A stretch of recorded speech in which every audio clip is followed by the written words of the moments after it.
Someday I'm gonna have a button that just like boop, switches the volume to me. Like I have a Stream Deck, but it's not plugged in. I took it out for some reason. I forget why. It's okay. Okay. I think we got everything together. Let's do this. What is up, everyone? This is Boot Boo Boo Coffee with Soul. I'm your host. We're gonna chat. We're gonna talk. Later in stream, we're going to crack open a factor box, and I don't think I want to eat in front of you. That's kind of weird, but it's nothing that I haven't done before. But I got to demonstrate it and then show you guys how cool it is. It is cool. Real quick, this isn't even. I have to do like a whole like official sponsory kind of thing to it, but just kind of a side comment real quick. Like, I'm doing it now, even when not a lot of people are here, just to show you how legit this is. It's pretty good. It's pretty damn tasty.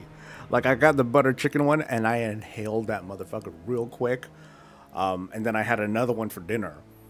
And then there's like 6 or 7 more no, 5 or 6 more boxes left. I don't know which one D is gonna heat up for me, but around 11 something or other. Like, she'll go ahead and heat something up, then I'll just show you guys and have a bite. Oh my god. But for like $7, it's pretty good. Yeah, it's pretty good. Anyway, the topic, or like the title of today's stream, talks about Mythic Plus, which for the record, I haven't done yet. I haven't done a single key. I haven't even done all the dungeons on Heroic yet. But I feel like I want to give like this sort of outside perspective, because and even then, even if I was doing keys and even if I had KSM, which is what I usually go for, like, I'm very particular on how I approach Mythic Plus. It's very narrow in scope, and we'll get to that in just a bit. Before that, let me say hi to the folks who dropped in to say hi. Hello. What's up to Peter, and to Electroglide, and to Yetifer? What's up to Emmanuel and Daniel? I hope you guys are doing well, and that your loots have been merry, or unless it's like a reset right now, then it's like, okay, good luck on stuff. Thank you to Peter, by the way, for subbing 61 months. Hell yeah.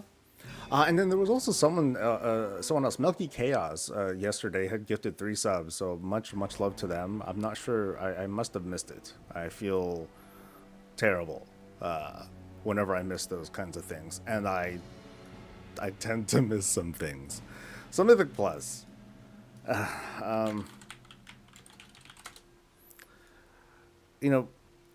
Maybe I should try to look up the footage of when they first introduced Mythic Plus, or when they first started talking about it, because I distinctly remember, and maybe I'm wrong at this point, maybe it's been too long and I kind of forgot, when they first talked about it, they said, we want to make, they warned us, this is not pug friendly.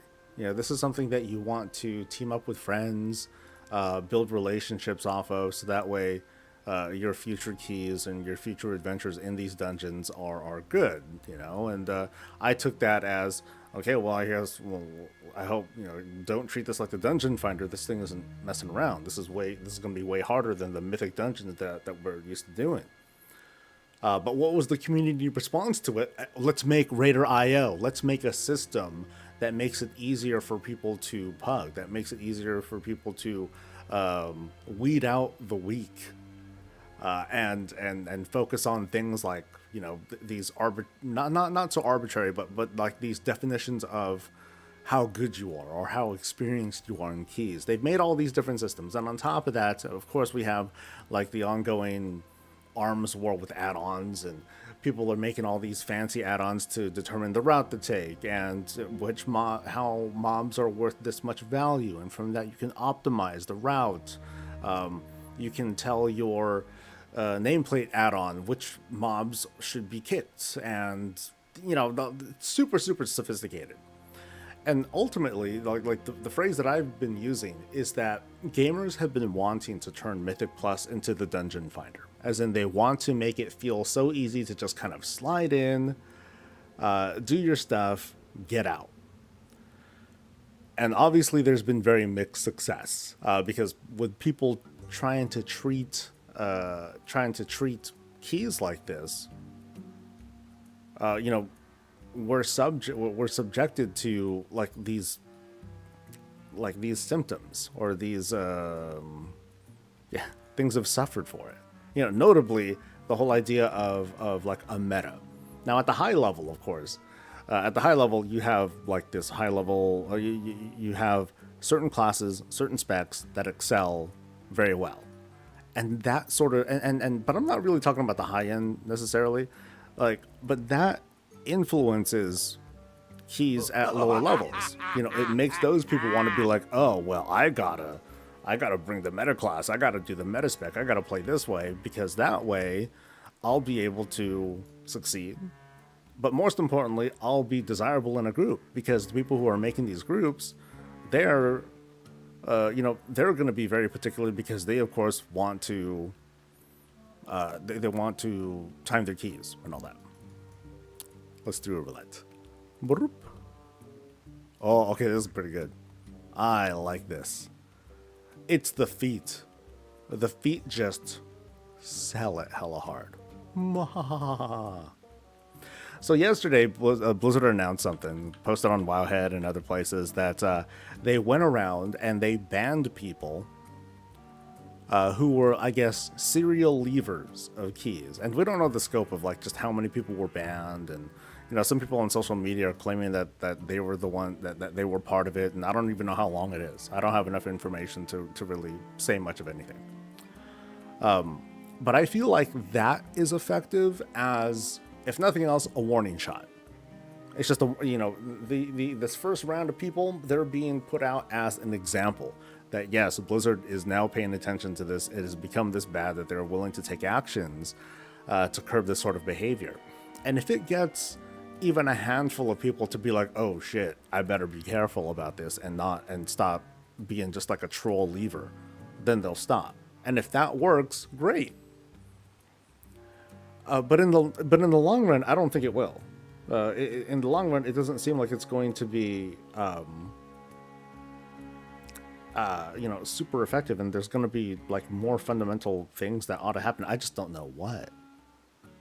I feel like there's the nature of Mythic Plus demands that you preferably use a static group, but not everyone can do that.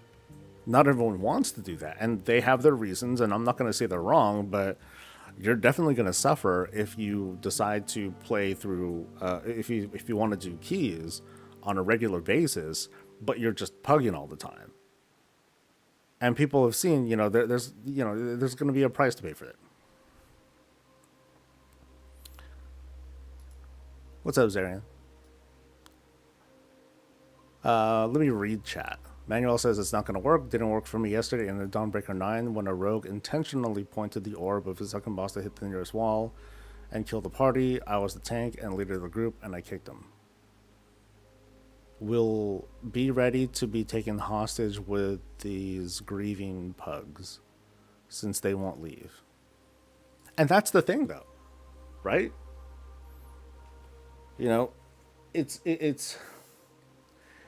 It's not very realistic of me to say, but I have no choice but to say, the best way to do it is to just stop pugging and to like start building a group of, a small group of people who you regularly want to play with, who are dedicated, and y'all just play and progress together. That's it.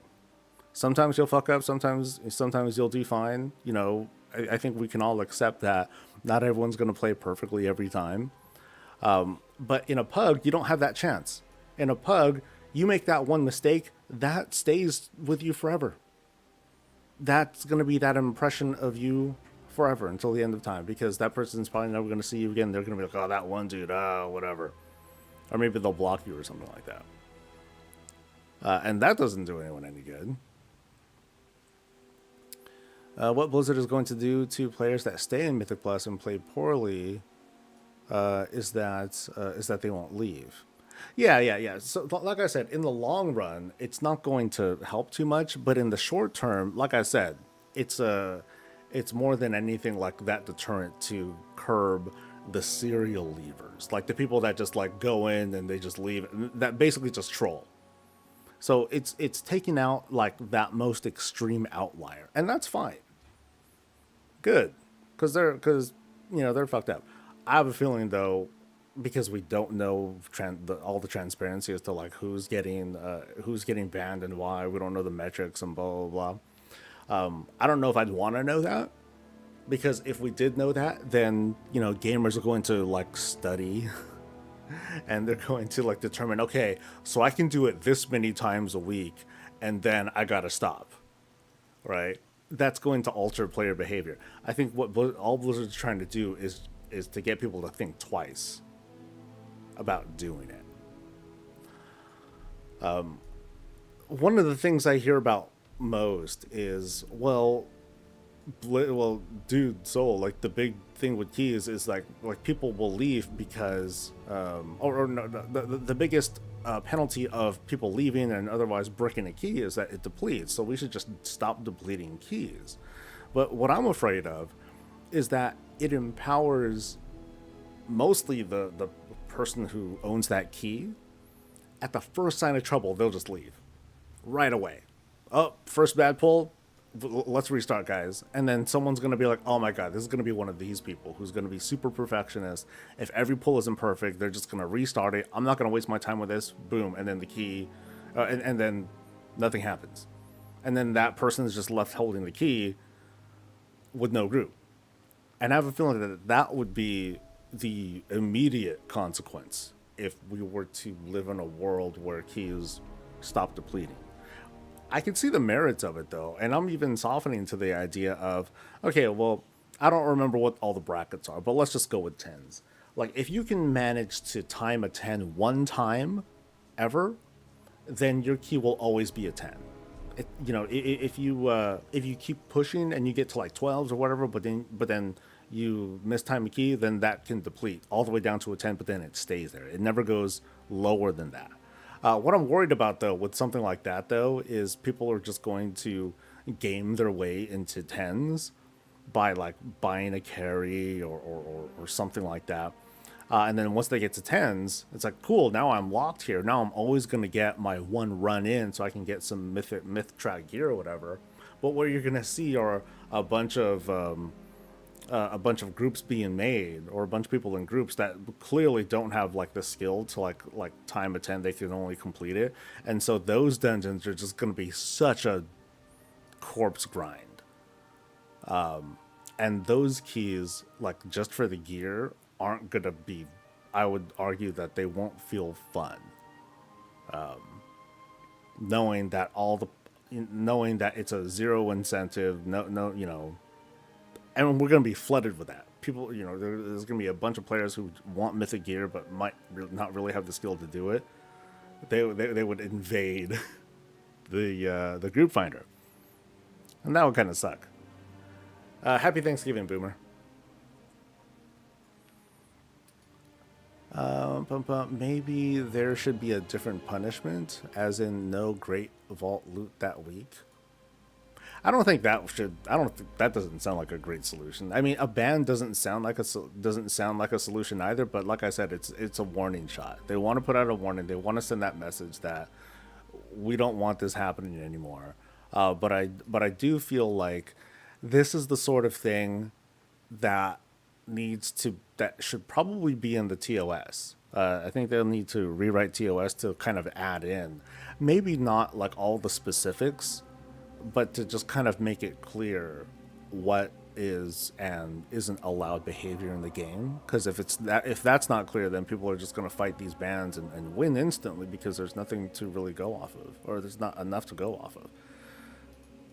Is there another table for Pilgrim's Bounty in the Dwarf City? The one I found is broken. It's only 4 chairs. I think there's a chair that I'm about to approach. So is this not a good one? Oh yeah, this one only has 4. Shouldn't it have 5? Because you gotta have like the food and stuff. So if I go here and sit,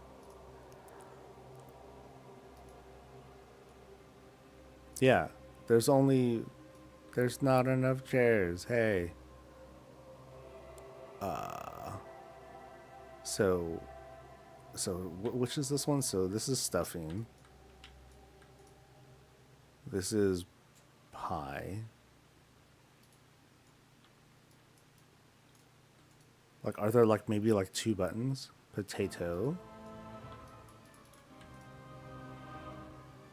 cranberry. So there's no turkey. So I guess here would be like the turkey, but there's no past the turkey. Get fucked. Happy Thanksgiving indeed, Blizz. Ah, get screwed. Yeah.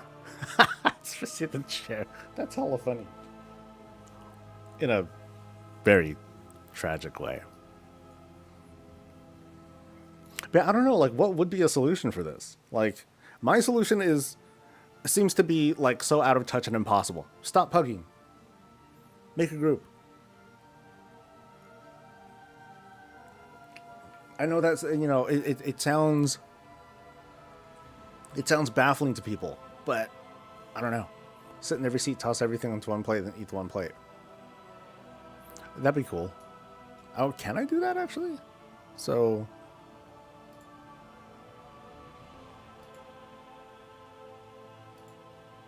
yeah, so pass it to another plate. So I passed it to a plate.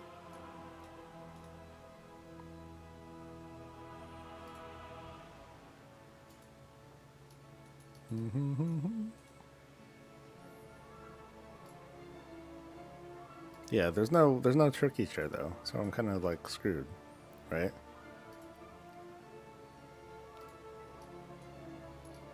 No. Yeah, so I'd have to be like sitting for all that. Oh well, that's doo-doo.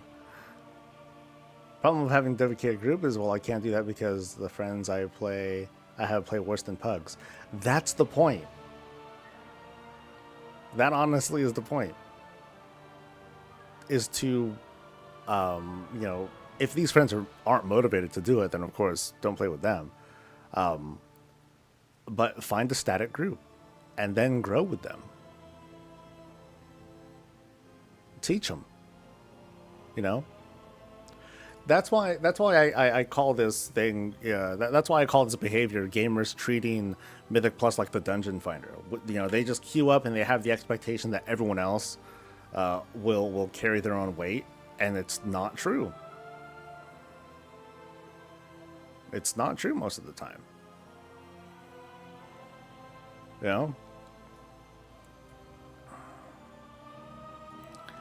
If I don't have a dedicated group to play with, well, then I play with pugs. Yeah, so what's stopping you from turning those pugs into more permanent relationships?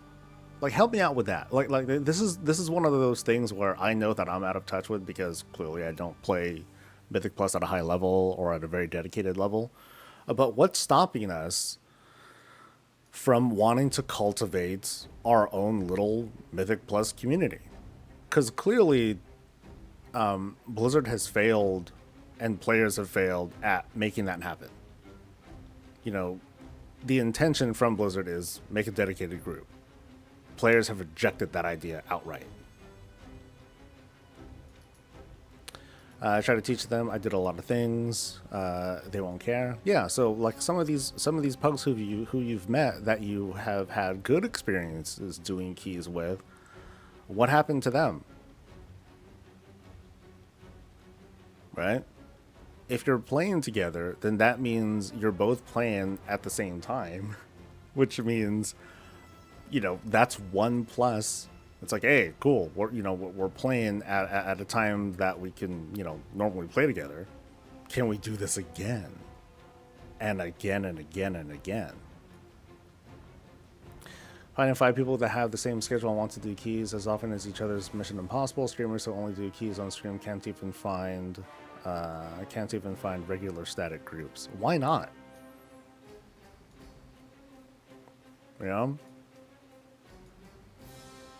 So like the thing for me, like I make it clear, I don't play keys at a high level.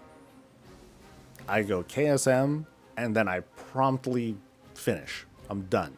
And now I know KSM, oh, that's not very high, so blah blah blah. I know. I know that, guys. But even then, like, I only do keys once a week. On a Wednesday. On a Wednesday evening, I dedicate 3 hours to do 4 keys. That's it. I do 4 keys a week, which sounds, wow, Soul, you hardly play the game. Or, you know, what kind of play schedule is that? It's my schedule. And, like, that's, like, step 1 of trying to create your own successful Mythic Plus or raid group or whatever. You know, the cool thing about raids is that it's flex. There's no flex Mythic Plus, unfortunately. That wouldn't quite work. But having this sort of set schedule, it gives something, it gives a baseline, it gives something for people to rely on. Make a solid schedule and convince people to show up and give them some wins or give them some lessons. You know, start to build it up. You know, it takes patience. It takes this emotional investment to make it work. And sometimes you're going to have nights where things just aren't happening. Where you're going to wipe on every boss, you're going to fail every key, whatever. But the thing is, each day you're putting in that little bit of an investment to make both yourself and the people on your team a little bit better. But that doesn't seem to click with a lot of players these days. I'm not saying they're wrong, but it's like, dude, this is what happens if you don't want to put in that sort of investment into having a static group. You're going to be subjected to this.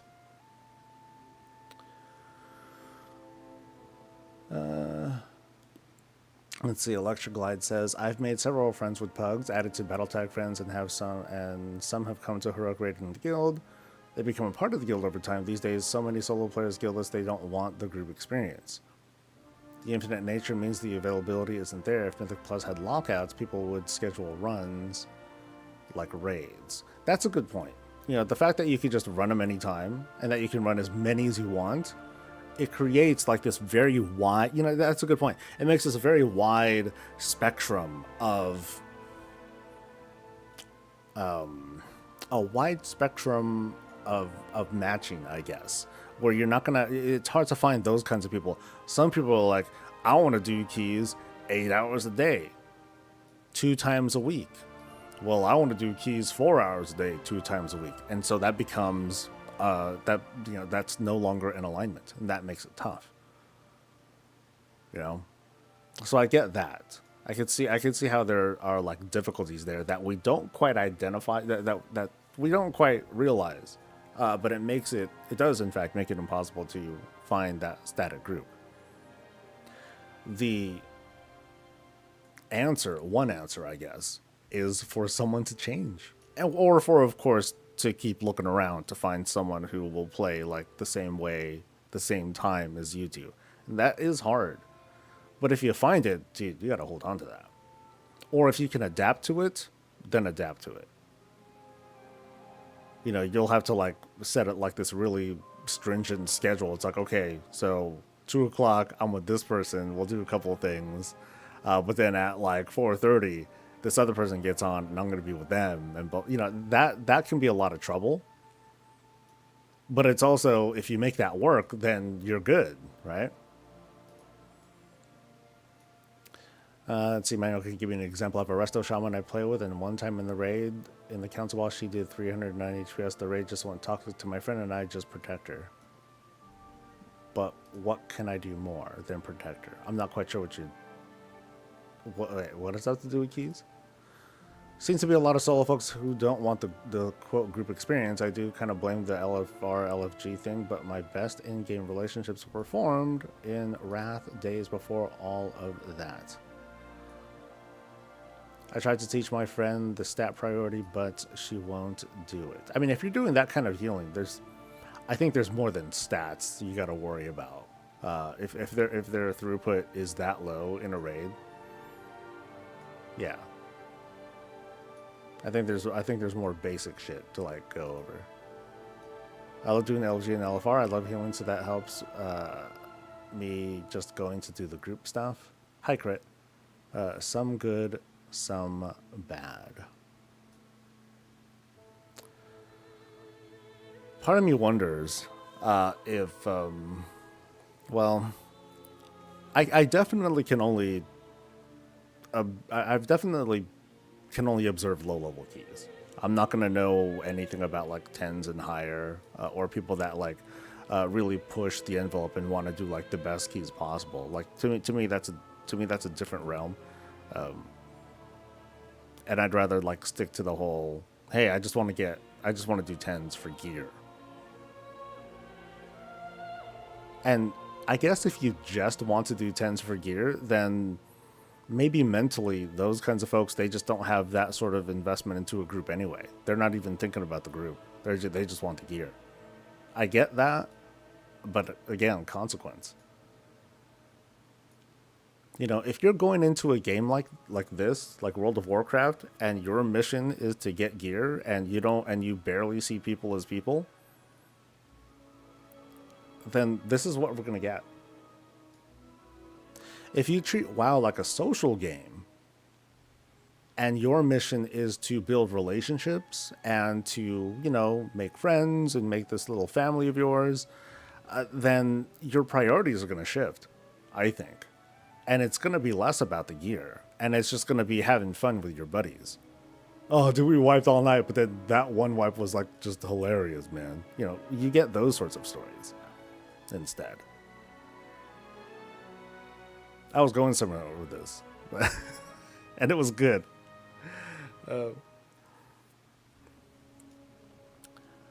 But I think these people need to ask themselves, like, what do they want? What do they want out of this game? And then just kind of like settle with themselves and accept that the game is going to treat you a certain way because you only want to play certain parts of it. I feel like people don't have patience now these days. They just want to go from A to B in no time. And if one in the group is just a little slow and doesn't keep up and wipe the group, not do all others see it that way. It's just not put in a positive eye on Mythic Plus when there are people like that. The people that got banned, assuming that they're like serial leavers, like, good, too bad. Hopefully no one got like caught in it. I'm not a serial leaver, I'm a serial disconnector. I'm like, Are you sure about that? They should have an auto queue for keys up to 10. Up to 10 and above, it should be as it is now. So that's like saying mythic raids should be on a queue. That sounds like a disaster waiting to happen. Because remember, this current generation of keys, you know, between the item level brackets and difficulty and blah, blah, blah, blah, it's made it's made so that acquiring myth track gear from keys is gonna feel as hard as getting myth track gear from raids. That's like the intent here. Success, whatever, you know, but that's the intent. Suggesting that they make keys up to 10, like queuable, that's asking for, like, metric wise, it's asking for your non-completed keys, you know, as in attempts that don't end up that don't end up completing at all. It's gonna skyrocket, dude, because you're gonna have just randos being thrown together. You know, even, yeah. That's gonna, I don't think that would work. I don't think that would work. Followers, Mythic Plus dungeons, then that kind of ruins the whole, that kind of defeats the whole purpose of doing those anyway. You know, I'm being hyperbolic here, but if that's how some people feel, hey, let's just have followers help us do tens and stuff, then play a single player game, because that's what you're asking for. You know, there's a certain acceptance that I also have that, hey, you know what, part of the, you know, being an MMO does not necessarily mean you must be grouping with people, you must be in a full raid or a party or something like that. I believe MMOs are a space where it's just this online shared space where we can like do what we want. And the whole massiveness of it is just knowing that there are other people around you who are doing it. But when it comes to high level group content like keys and raids and stuff, I think there's a line to draw where you got to graduate from just like the follower stuff and actually play with people. Because this game, is still, maybe people disagree with it these days, this game is still a social game.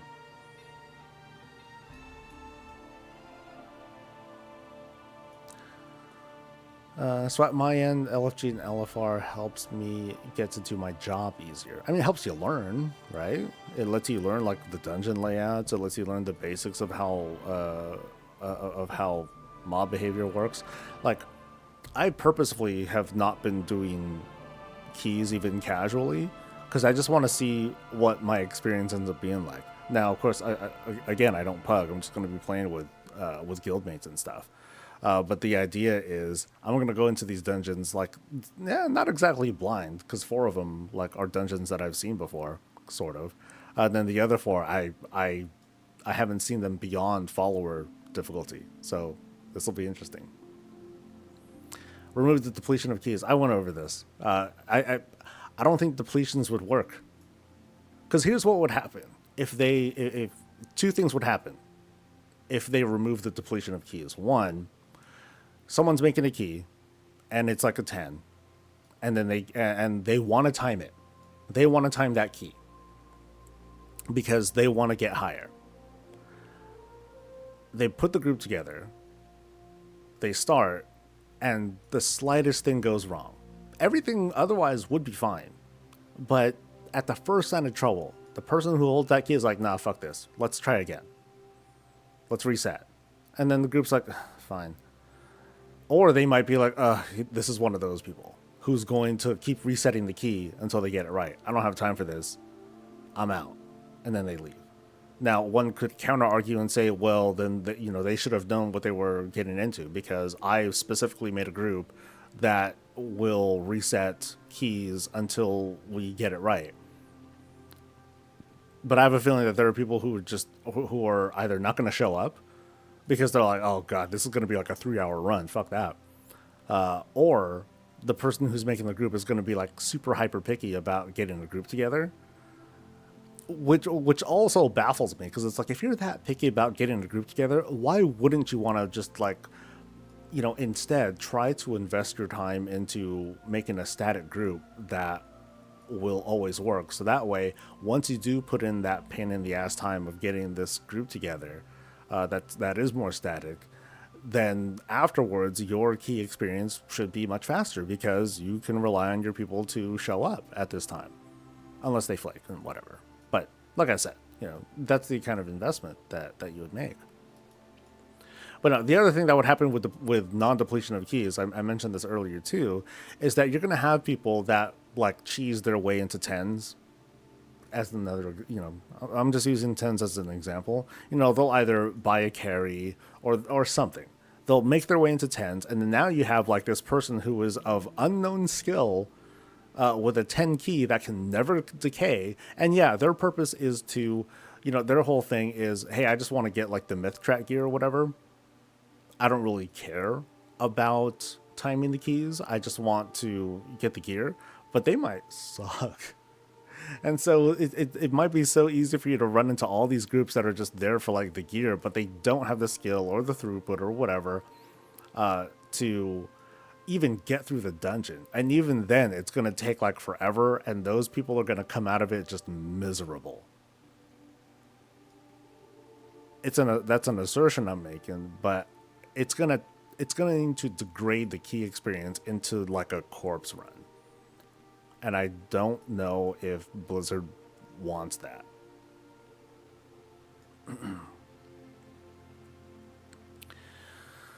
No depletion, but daily lockout per dungeon.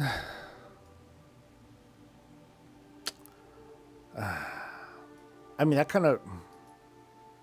I don't have a lot of thoughts on that yet. I don't know what the consequences on that would be. But like if everything's left alone, daily lockout, but you can like screw up, it'll incentivize, really wanting to take your time to make sure you have the right group together. But if people are still treating this like the dungeon finder, and they do, like all of these solutions that we can think of, we should keep talking about them. But the specter that is gonna continue hovering over us is, if you keep treating this like the dungeon finder, we're never gonna stop this. If people start to invest into each other and want to elevate each other and actually build relationships, that I would argue is better. And I'll continue arguing that it's better.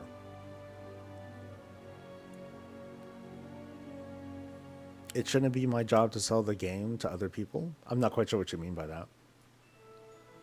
Are you in the right chat, Mage? Someone wants a breastplate made. Oh, someone's been wanting a breastplate made. Should I do that? So can I do that? Let me see. Classic. Shields. Okay, if he does another PST, then I'll do it. Cause that's an unusual order. Breastplate? Crafted breastplate. Yeah, that's different. And he's a blood elf. Oh, I'm sorry, and he's a paladin. I figured the itemization is like okay for everything else, but yeah, breastplate. Oh well. I can do it.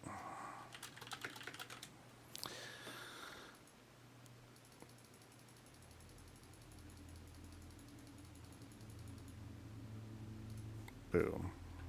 Watch. Dude's gonna tip me like 500 gold. Watch. Maybe 1,000. I haven't done paladin stuff this week yet, so let's go. Yeah, yesterday it was like all mage stuff. And I didn't do too bad. I should look at how I did on Warcraft logs. I didn't look at the rankings and stuff.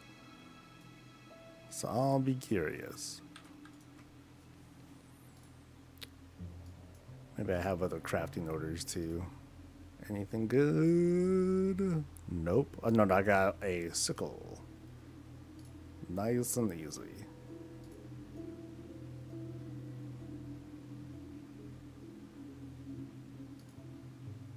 Alright, so what do we got? We got 3,000. Oh, that's nice and modest. No, not even modest. That's cool. I'll take it.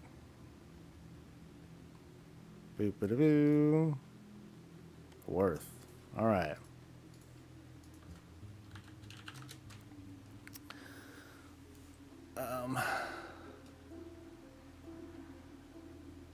Harsh penalties for people who abandon keys after a wipe or whatever, I think would make it a bit better. I feel like, regarding the bans, like I don't know if having like this constant police force doing it would help. Or I don't think that would be effective really. I think the effective thing would be like every couple of weeks or so, they'll look at the logs and they'll look at completions and they'll flag certain things that trip them, and then just do like a wave of like boom, all these people get hit. I feel like that would be effective, or that would be better. I don't know. But like having like some sort of automated system do it, I don't think that's a good idea. Yeah, like if you just auto, like an auto deserter sort of thing. I'm not quite sure if that would work out very well. To create groups, like you say, is trying to sell each other on the merits of doing content that they might not want to do. With key systems, you're on the assumption people want to do that content. Huh? Okay, I don't know. I think we're talking about totally different things, Mage Master. I'm talking about the people that you're playing, that you're doing keys with. If you have a successful group, talk to that group after the key is done. Like I don't know what happened. I don't know what happens to pugs these days. Like what? Okay, okay. Actually, let me ask you: when you guys are done with your keys and it's a good run, do you guys immediately just break, or do you have like a post run? Hey, dude, that was good. Hey, I'm looking for a static group. Blah blah blah. Like, does any of that happen, or do you guys just break and like that's it? Because if you break and that's it, then guess what? You're treating this like the dungeon finder, and you do you, but I feel like you're missing out. I feel like you're missing out on what could be, if you just take the time to stop those folks for a bit and be like, hey, do you normally play at this time? Because da da da da da. And maybe they'll be like, oh, no, no, I'm just doing it because like my guildmates aren't on right now and so on and so forth. But you got to make that kind of an investment. It's tough. It is tough to do. But you know what? I think this is, the state of things is tough right now as well. And we can tell Blizzard, hey, do this, do this, do this. But if we're not putting in the time to, again, try to build meaningful relationships out of out of this end game content, nothing's going to change no matter what we do.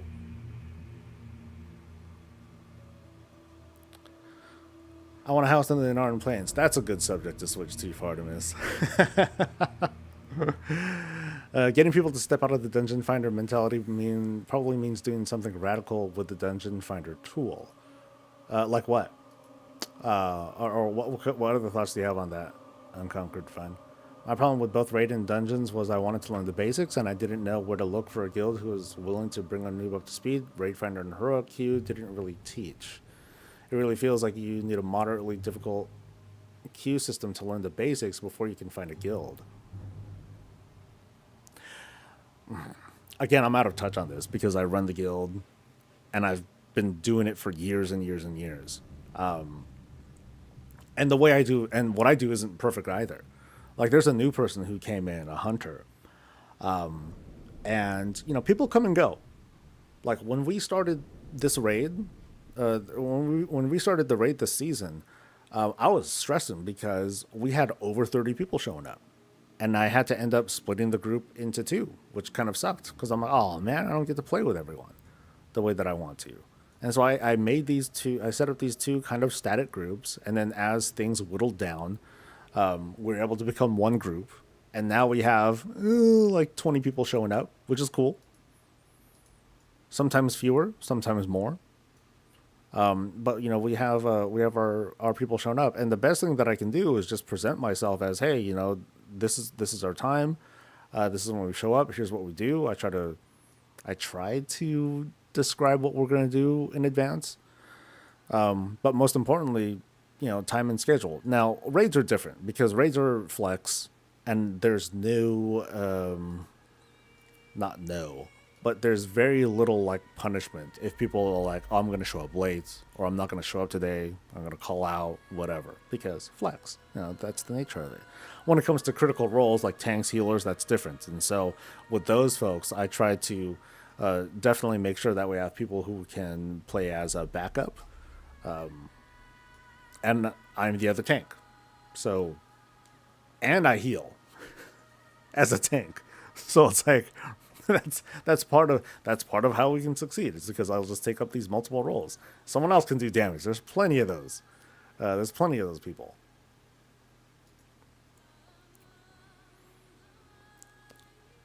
Sometimes they say we smash this, want to do the leveled up key, and then it breaks.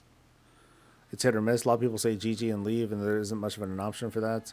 Sometimes people say cheers for the key and bugger off, or curious if you're doing more. Yeah, that's like, it kind of starts off like that, right? It's like, ooh, we did this key, we fucked it up. We did really good. Hey, you want to do another? Yeah. And then you do the other one, and then it's a disaster. And people are like, I gotta go. There are people who just are not interested in building relationships. Simply not.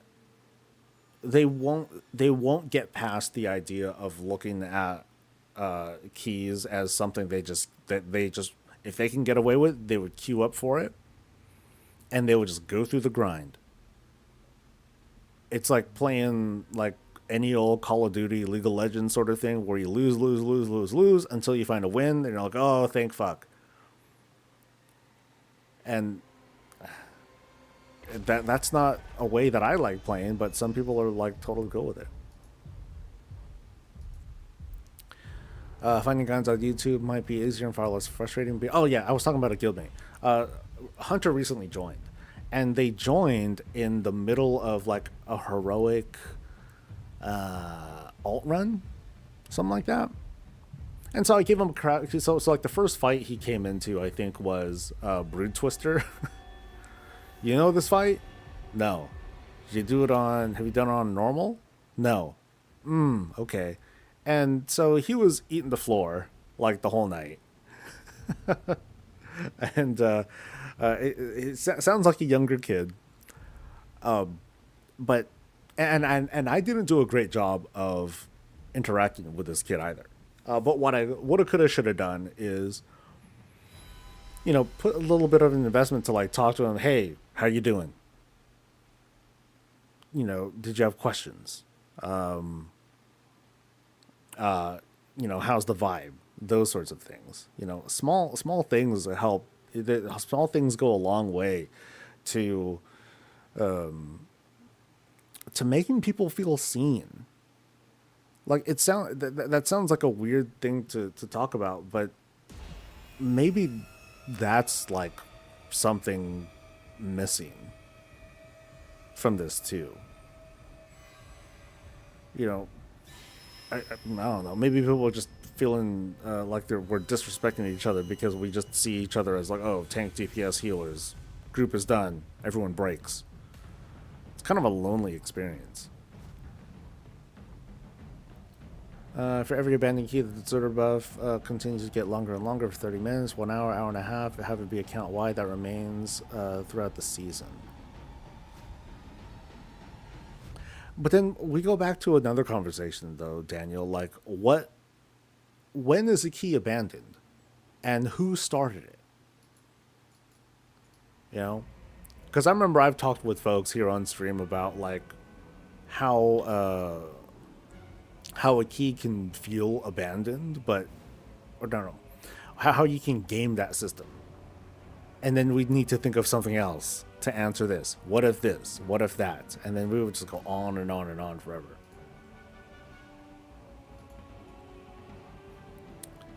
The way you look for groups in the group finder tool is very similar to just signing up for LFG, so of course you're going to get the same kind of mentality. I disagree with that, because in LFG it's completely random. In the group finder tool, you sign up for that group manually. Someone will accept you manually. Unless it's like, you know, one of those auto accept things, but you know, that's a different thing. Sasha. Barely anyone reads anything beyond plus X dungeon name. It's not, that's their fault though, right? Is that Blizzard's fault? I don't know. To me, I think to me, if there's anything to like kind of like fault Blizzard on, it's having this unlimited scale difficulty thing. That's a high-end conversation though. I don't want to get into that too much. But having unlimited scaling difficulty, it means that at the highest level, at the higher levels, you're going to start to see balance fray, and you're going to see that call for balance spill into lower level. I guess this does kind of involve it. You're going to see that need for balance at the high end also affect how people group up at lower level keys too. And so you're going to have this endless, you know, you're going to have this endless struggle for balance that you're never quite going to achieve in the context of like a 5-6 month season. Where was I going with that? I forget.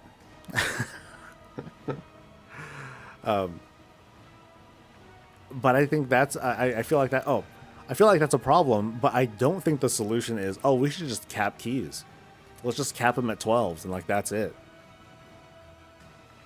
as in you can't go higher than once you hit 12s, you're done. And the goal now is to just do the fastest 12. Would that change anything?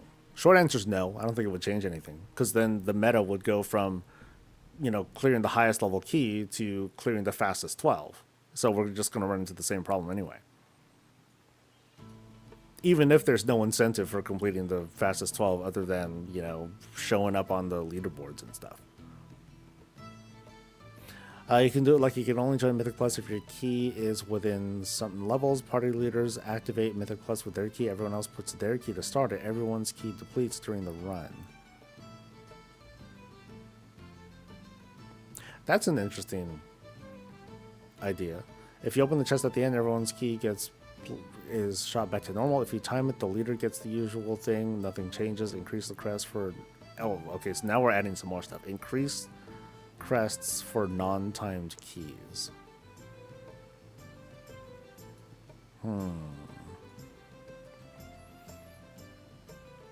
Maybe that could be a thing. Maybe we should look at this from a slightly different direction. It's like part of the coolness or part of the suckiness of failing the key is that, or completing the key that's not timed, is you get fewer crests. But if you still got the full amount, will that change player behavior at all? I don't know. My guild runs casual reclear. We often plug in. We always try to remember to say we're always recruiting, but we forget. I mean, my guild stays small. As a creator, I'll get like a trickle of people coming in, but then they're not all necessarily raiders, right? If a guild group is plugging in, odds are they could use more people. Just ask.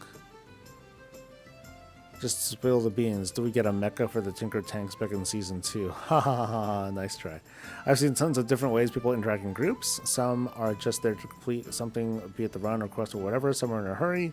Some want to chat with everyone for the whole run. Some don't say anything, but don't seem to be in a hurry either. The strong silent type, it's really interesting for me.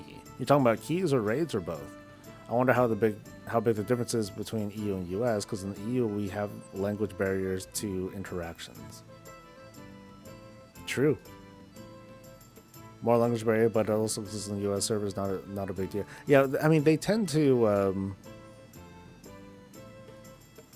I don't know what they tend to do, because I only really see like English, Spanish, sometimes Chinese, sometimes Portuguese, whatever. Tinker class confirmed, streamer ignoring. Right. Fair enough. I know I've tried talking in keys and C, so look thrown at me. German and French I can muddle through. I mean, that is a thing too. I just feel like one of the biggest solutions out there is right in front of our face, but players have continued to reject it. And again, I'm going back to finding a guild, making a static group, investing time into the social part of doing keys. I mean, that's where, trying to get into a group, that's like the biggest, quote, problem in MMOs or World of Warcraft. I want to get into a group. I can't get into a group because I am the wrong class. I am the wrong spec. Let me walk that back a bit. When people are trying to make groups, naturally, the people making the groups are like, let me find some noobs to teach today. Let me find some scrub diddly-ubs and find the least optimized people, so that way we can like experiment and see what happens, and for fun. That's not a usual thing. That is like a 0.01% of group leaders will do that, because maybe they're a little bit masochistic, or maybe it's me, because that's something that I would almost consider doing if I was cool with pugs and stuff. If I didn't suffer my own social anxieties. For the most part, people want to make groups that succeed, right? And so it's not unreasonable that you want to look for people that have the highest item level, the best IO score, the highest Mythic Plus score or whatever, and who are a class or spec that you have been told by someone that, yes, that is the good spec. That is what you need to be to succeed, because that's how people are doing their 13s and 14s. So you want to get that 6 done? You want to get that +6 done? You're going to choose the meta class. And so when these group finder people, when they see the list of people, they're gonna make choices. And if you don't have an incentive, or you don't have a thing that puts you at the top of that list, you're not gonna get chosen, because a lot of people are signing up for shit.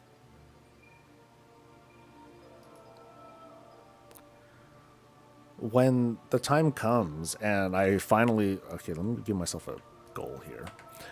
When the time comes and it's time for me to finally do keys, which is going to be after the 1107 patch, and after I power up my ring, I'm going to post in Discord, hey, I'm going to do keys Wednesday at 10, from 10 p.m. to 1 a.m. server. We do shit late. I need people who wants in, and then people will sign up,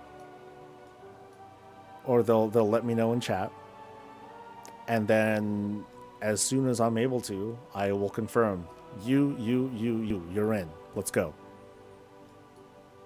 And then we show up on time, and these are people I know, and I'll be like, all right, guys, let's blast some keys. And then they'll be like, what are the dungeons? I'm like, I don't know what the dungeons are. All of us will probably have to do a Mythic 0, because we won't have a key. We will not even have our first keystone yet. But it's crazy how, it's, for me, it's easy.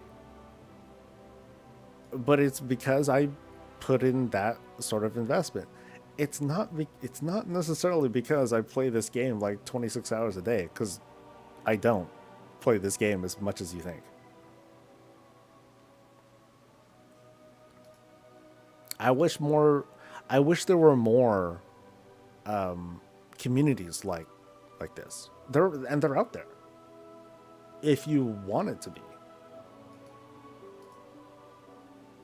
Like, if you want to help be part of the investment into making that happen, you can make this happen.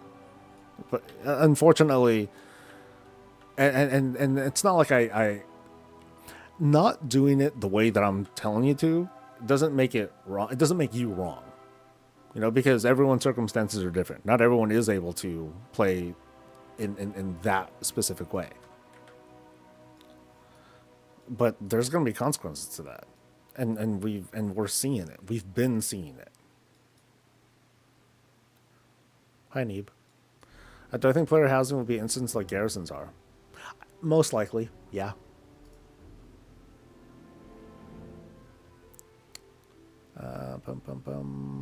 Who wouldn't want a little? Okay.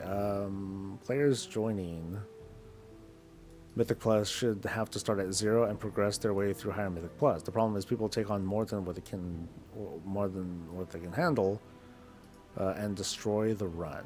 I've been running around the world taking pictures of non-interactable furniture, paintings, statues, fountains. Chandra was hoping for the day to come when they become items of player housing in Keck. Best places to go to right now would be like Halifal is a good spot. Tiragard Sound is a good spot. I'm mostly looking at like human architecture. Tiragard Sound is a good spot. If you want other examples of housing, other weird places to look at would be Gilneas. Gilneas has a few major buildings. Waycrest Manor is another spot to look at for architecture ideas and inspirations and stuff. It's very cool. It's keys and LFG, LFR, and custom groups and so on, anything group related. I've seen everything under the sun in terms of interaction styles. I love it. I like to think it makes me more tolerable to different people and the ways to be. Like, I'm a weird one. I consider I self-diagnose myself as having very high social anxiety in online games.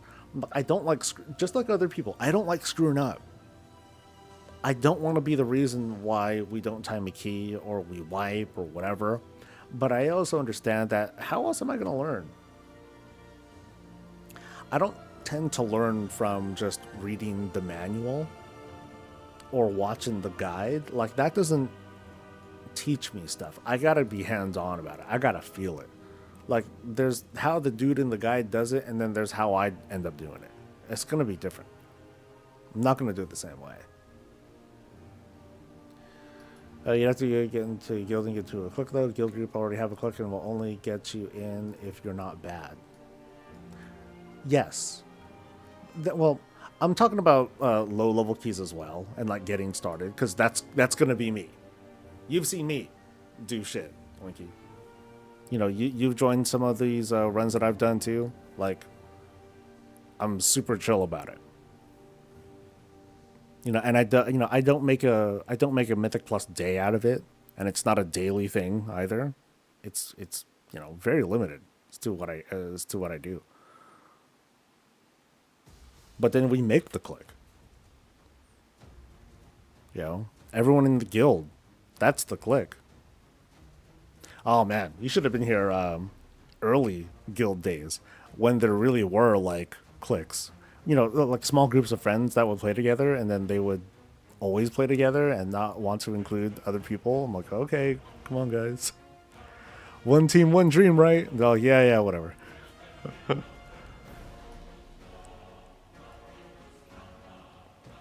But yeah, I'll bring people that I don't know if they're great. Like, when I did KSM, who'd I do it with? Like, the people who are regulars, the people who are there like for every run, literally, Mac and Blue. And I would say that they're like okay, they're KSM worthy, clearly. But and the point is not about like getting into high level keys. The point is to just be able to get into a group reliable and grow with them, and maybe have fun. I'd like to think that we had fun doing it.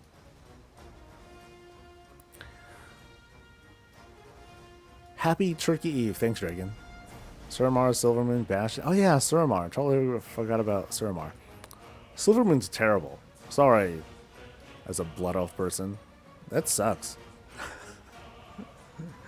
Suramar architecture. Oh, I'm sorry. Silvermoon architecture, housing. Like, it's like, you're a Blood Elf. Like, why do you live in just like a dome and you sleep on like pillows and stuff? It's like, that's all you got, really?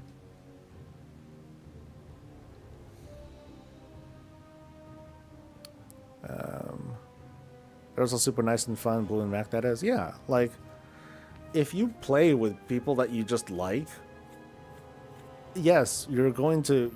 There's a higher chance that they're not going to be as skilled as you want them to be. But if you can influence them, then that can work out. Or if you just help them improve, that can work out. But if you're constantly like, hey guys, here's how we need to do better and blah blah blah, then you're gonna kill the fun and they're gonna stop wanting to group with you, and then you're back to square one again. Like, sometimes it really does take that long-term investment, and sometimes you'll have to make that sort of personal sacrifice to be like, okay, I gotta help elevate these guys, but I can't just, I know these guys, I can't just muscle them into it. They're gonna have to like learn, or we're gonna have to ease into it. So maybe you won't get Keystone Hero that season, but if you can, create this group, this small group, or get a partner, wouldn't that be worth it?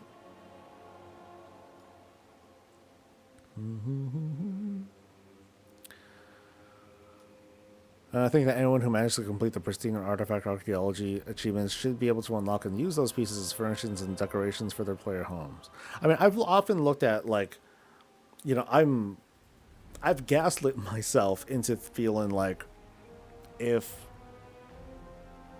I've got myself into thinking that achievements are going to play a big part into player housing, because I do feel like there are certain things that veteran players would need to get kind of grandfathered into.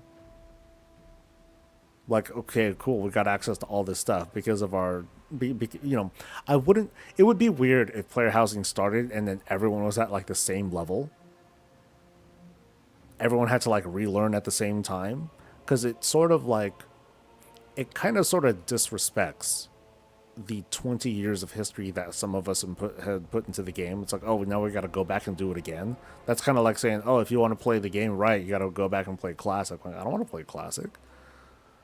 But I do accept, hey, you know, if you want to go back and build like a certain thing from Molten Core, then you got to go back in and get, you know, some new Molten Core stuff. But I want the game to have already acknowledged that I defeated Ragnaros and all them too.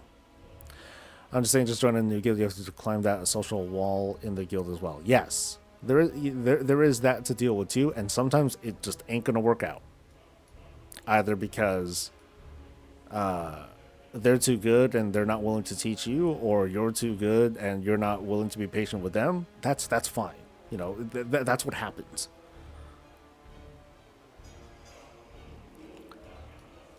But it falls back to, you know, someone needs to be motivated enough to get folks to want to make it work anyway.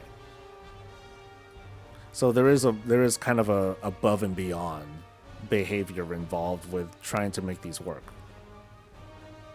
Hey, so there's a new feature in WoW called mounts that make you move faster than being on your feet. Might want to check it out. No way, dude. I'm walking. Remember, I have done leveling here without flying and stuff. So I'm kind of familiar with like some of these routes.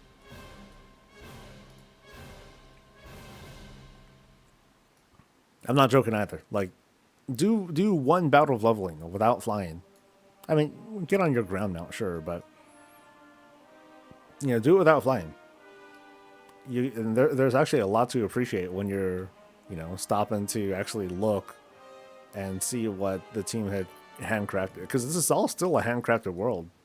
They still put a huge investment into making this place feel natural.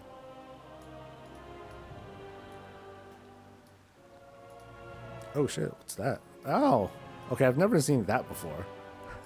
What the hell? Ow. Okay. Sure. Thanks, I guess. Now, if I RP walk this, oh man. Okay, then that's a bit much. I think we would.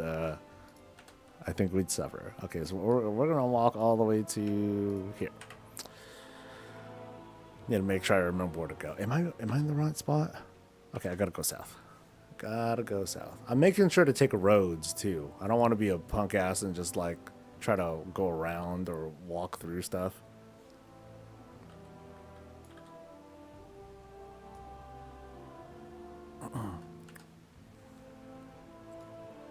I feel like that's lost. I think that a lot of people have stopped looking at WoW like a social game.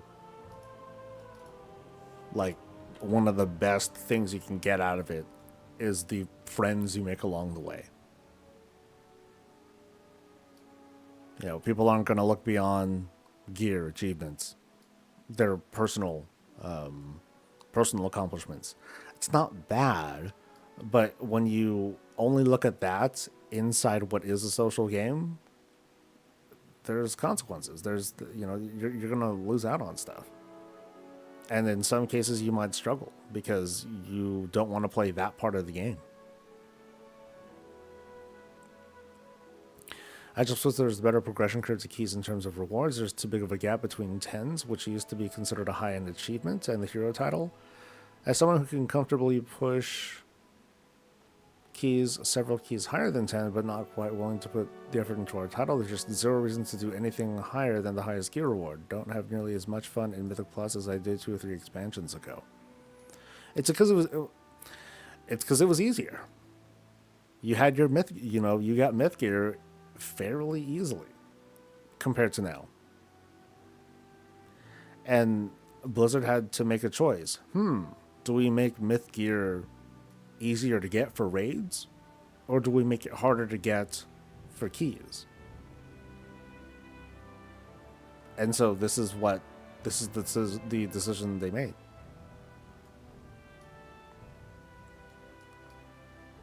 Because I mean, we've seen how it was before.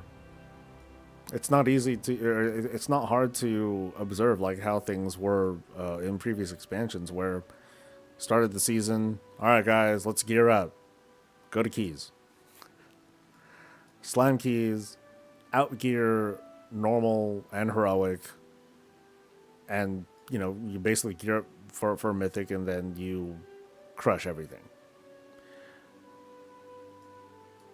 Because we've seen that happen in War Within with Delves. When Delves came in, I do consider it to be a mistake that they gave us so many bountiful keys at the start. But Delves, it's like, okay, normal raids, no, don't need those anymore, because bountiful Delves will cover. Well, yeah, bountiful Delves will cover all of that. Hero gear, easy. Also easy. Covers all that stuff too. You know, so it made the path for. It made the path for Mythic Plus keys, for Mythic keys at certain levels, to be like, oh, well, no one's going to participate in these because it's just easier to do delves. So that's how it felt to be a raider. Hey, no one's doing these normal raids because people are just gearing up from keys instead. You know, that's just what happens when you have this. When you want to have like this kind of like separate but equal lane kind of dealy.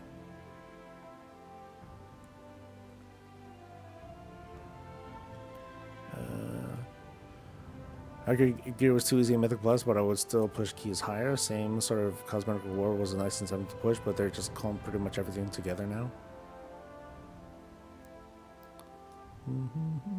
So this I'm not gonna get. So I'll just listen for this part. What makes? Am I going the right way? No, that's not the main road. What makes pushing not fun these days? Is it mostly like the mechanical stuff? You know, with the dungeons themselves, because I can accept, hey, if there are problems with the dungeons and the affixes and stuff like that, I get it. I don't really have a response to it because, yeah, I don't do that stuff.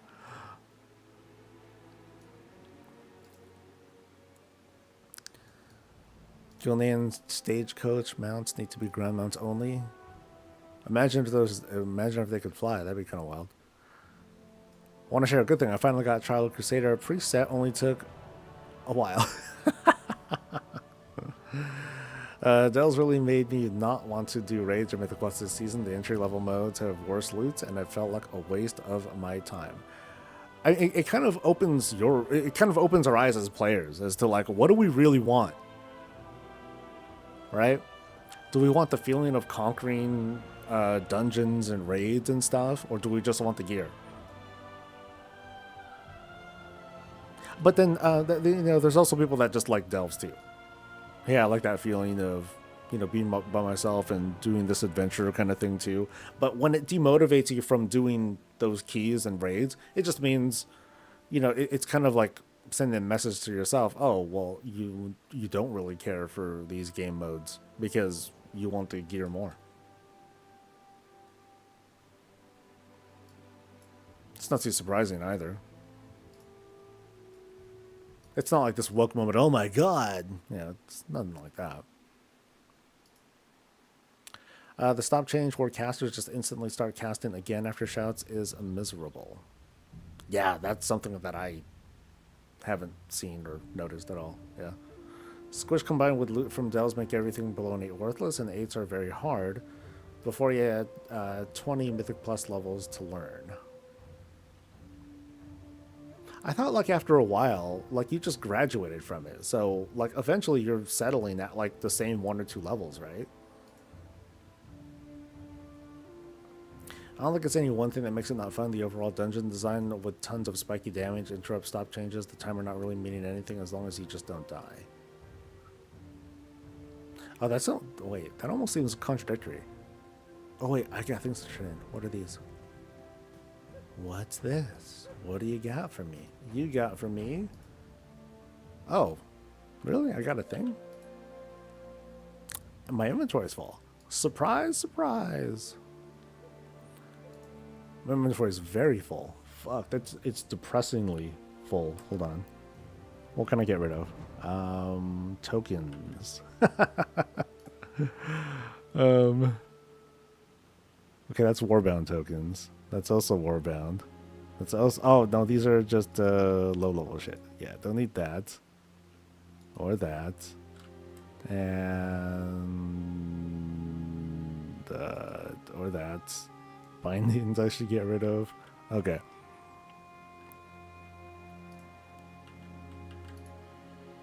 Alright, what do we get? I got a Radiant Echo. I got some pet charms. I got, okay, 1,600 gold. You know, someone had told me that they opened up a Paragon chest and they didn't even get gold. I got gold though, so go me. Okay, so anyway, I was looking at this contradictory kind of comment. So it's the dungeon design with tons of spiky damage, interrupt stop changes, the time, but in spite of like those difficulties, the timer doesn't really mean anything as long as you just don't die. So it's harder and easier.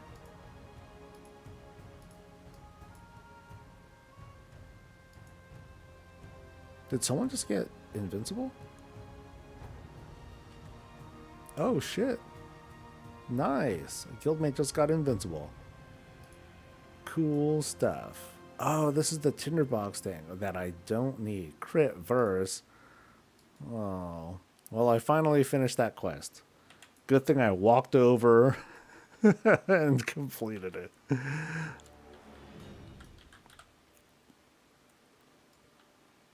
I did the raid once or twice on normal, had to see it, but repeat completes on harder difficulty isn't what I'm looking for. Cool.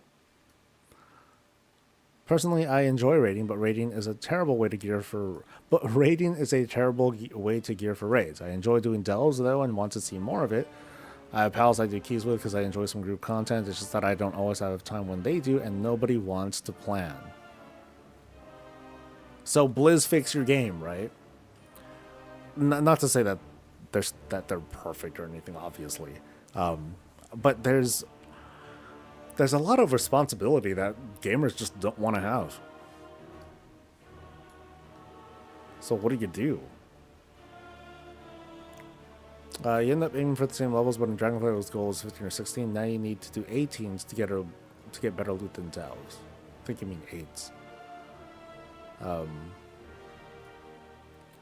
I like the delves due to the fact you get an hour to a night to play. Just being able to jump in without looking for a group is priceless. I think you're saying not dying is hard due to the spiky damage.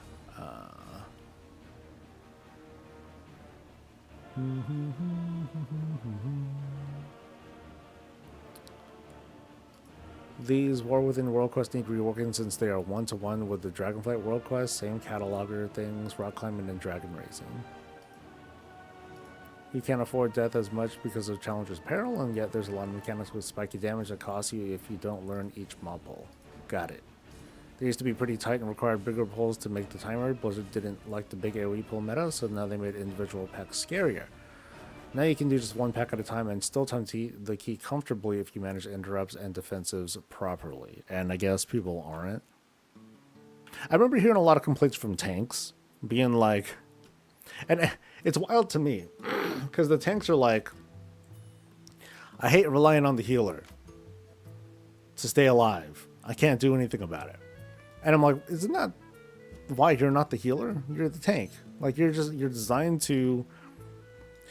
The way I've always understood the basic role of tanking is you're designed to, one, organize mobs and make and you know, put them together in such a way that you can maximize the damage. You know, you're controlling the battlefield, but you're also, you know, also your obligation is to reduce your incoming damage to a minimum where the healer makes up for the rest of it that you're designed to not fully mitigate on your own. You know, tank isn't just like, oh, don't die, never die. I mean, to be fair, I play like that. but not every tank really follows that mentality either. Any changes should really be put under the lens of, is it fun? Is it more fun? If any of the questions can't be answered with actual enjoyment, then the fix isn't a fix. That's a very... What does that mean? What does that mean? Because that's one of those very... It's kind of like a... What do some people say? Keep it simple, stupid.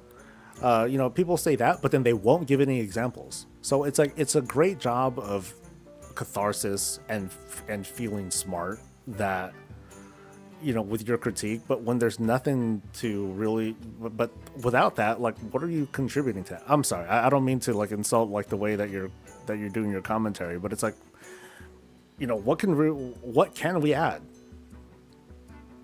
It's got to be fun. Okay, you know, what do we got? These are the things that I want to listen to because I don't know. For me, the problem with Mythics is multi-tiered, finding the team, not super hard, knowing the dungeons, so no one is mad about routes or time wasting, then changing the affixes can make the week harder. I mean, there's 4 affixes to learn.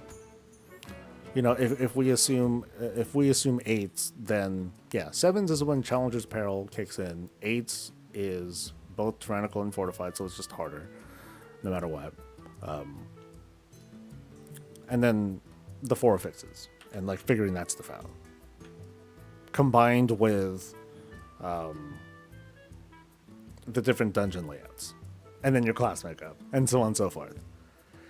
It sucks because, you know, people will legit complain about that, and I get it. But also, I do definitely remember hearing complaints that, oh my god, the dungeons are so boring. We're doing the same dungeons for like 8 hours a day. You know, this is dull. We need more dungeons. And sure, you know, I guess what Blizzard could do is, instead of affixes, let's just have 30 dungeons as part of the rotation. Let's do that instead. How would people feel about that? If they took out all the affixes, but then you needed to like score blah blah blah on like 32 dungeons instead. I'm choosing a really high number on purpose. Like, would that be okay? Would that be the variety people are looking for instead?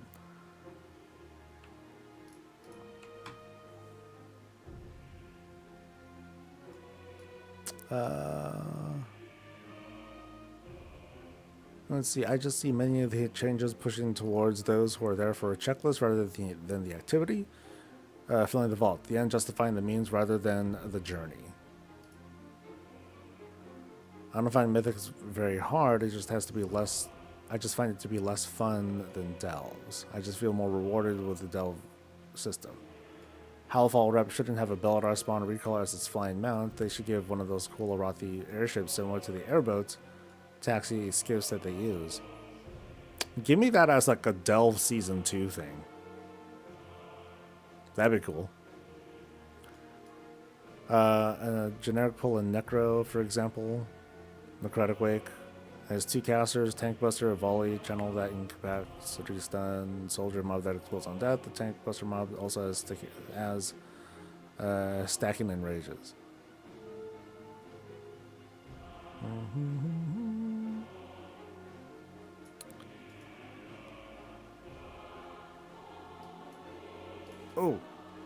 Oh, it's this one. Oh, I need to mount up for this.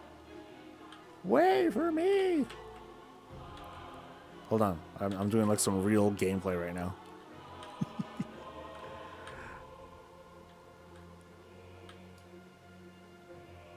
Wait, I don't think I picked up the quest for this either, but well, I guess I don't need to.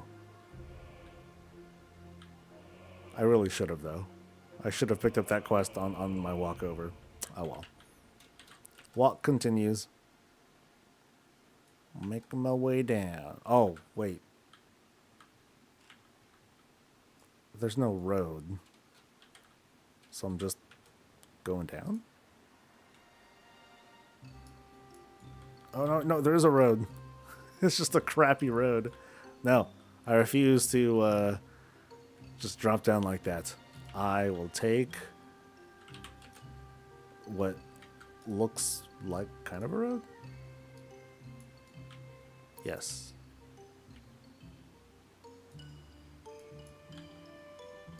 The map tells me this is a road.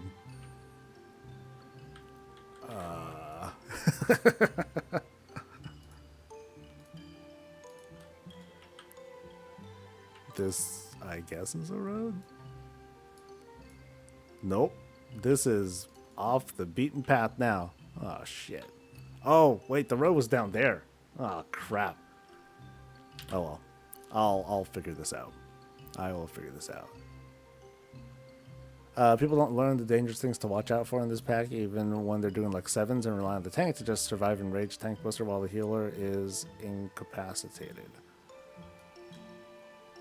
Not saying this is a perfect idea, but this is what I want. You can't do a Mythic Plus unless you completed all previous difficulties. Example, you can't do a Mythic 8 unless you have done... I mean, to me that just feels like a speed bump, though, right? So basically, you need to progress your own key. Slowly. You gotta go through the climb. See, what kind of sucks, though, is that, okay, what if you're like, hey, dudes, I haven't just, like for me, for example, like, hey, I just started, and I haven't done any keys yet. Let me try and get into some keys. And but then I see everyone is like doing like 7s or 8s or whatever, and I'm like, oh, okay, so I have a hard time getting into a group for like, or let's say you want to play with friends, right? You want to play with your friends, but then they gotta like drag you through key levels 2 through whatever, which is, you know, that's a thing. You could do that. Kind of sucks. Okay, now I'm finding the road. Okay. That map was unaligned. Okay, I think we're on course. Okay, where am I going, though? I'm going to go to the raid. Yeah, I'm going to go here. This is the goal.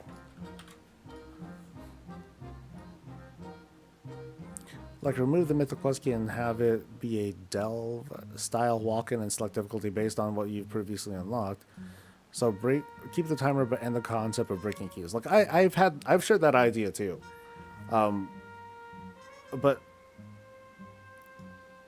I guess he came in later in stream. The problem or what's going to happen from that though is if you can no longer deplete a key, your goal is to just like do the minimum amount of work to get your key up to that level, and then you just try to coast the rest of the way through. What I kind of foresee is that other people are going to do the same thing, and so you're going to have like a Mythic Plus pool of people that want to do 10s who are clearly not qualified to do 10s, but they wormed a way to at least kind of do it, but they can't really do it. And I think we're going to find that there's going to be a lot of incomplete keys because people just can't kill it. Not even I'm not even talking about timing it. They just can't beat the dungeon. They can't kill the boss. That would suck.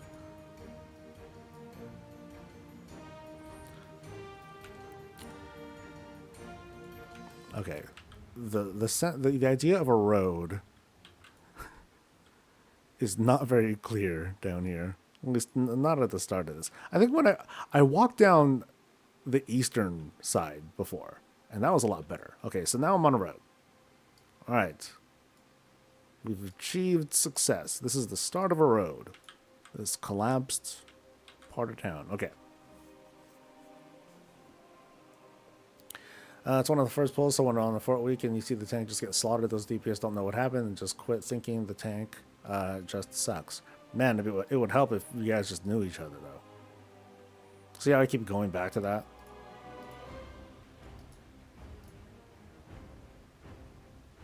It's one of those agendas that I have, but it's hard for me to talk from a great perspective because I'm very, very out of touch.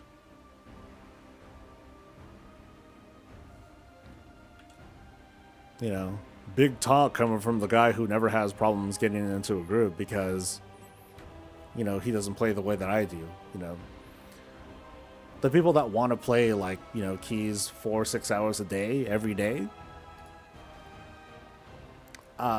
it's kind of hard for those people to find each other. I was talking before about how there are people who are like, hey, I want to play 4 hours a day on Tuesday, Thursday. Oh, cool. But I want to play 6 hours a day, Tuesday, Thursday. And that becomes a problem. You know, that already like makes those two players kind of incompatible with each other.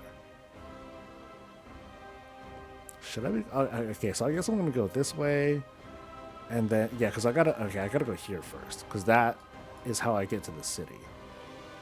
And if I just wanted to stay down here, then I would just go down this path here. But no, I want to take the roads. I feel like walking the roads, baby. Okay, so let's see if I can make my way down there. Interesting about learning difficult mechanics is that you don't really notice what the actual scary mechanics are until they scale high enough to become scary. Yeah, good point. You know, people will do like normal, heroic, mythic 0 and be like, oh, this ain't nothing. And then they do it on like they jump from a 0 to like a 6. I'm like, oh shit.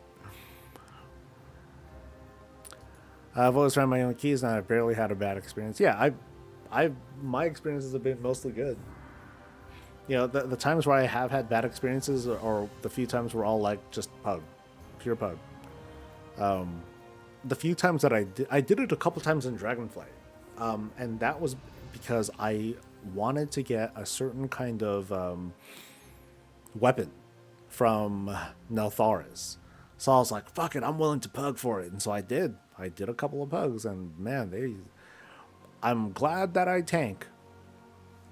You know, because apart from my mistakes and everything, like, people were like getting themselves killed, or they were taking way too much damage, so I would make up for the healing. So I was destroying the healer and stuff. But maybe it's because of me. Maybe it's because I was letting the team take too much damage. I don't know.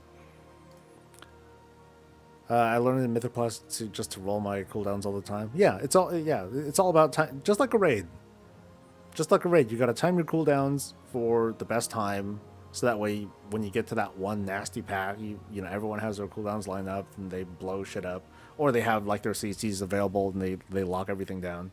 So the curve's gotten higher, and I feel like gamers have not.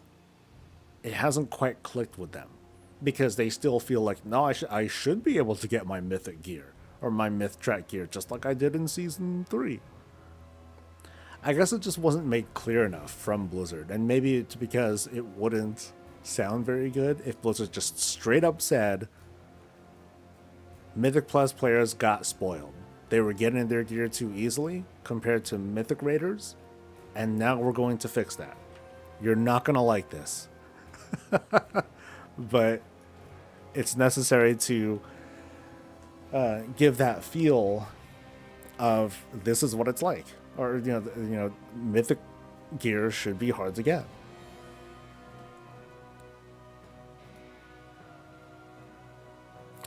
I think Ian would have been the best person to say that, so that way he could just absorb it all. Because if nothing else, he's a glutton for punishment.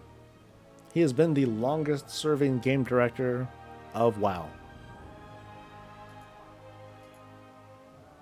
Yeah. Damn.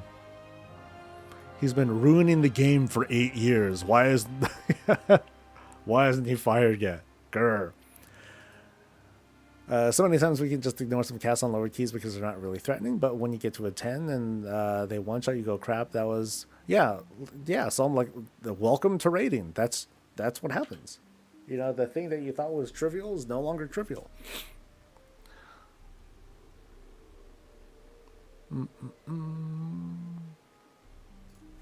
They don't learn until the high key, though.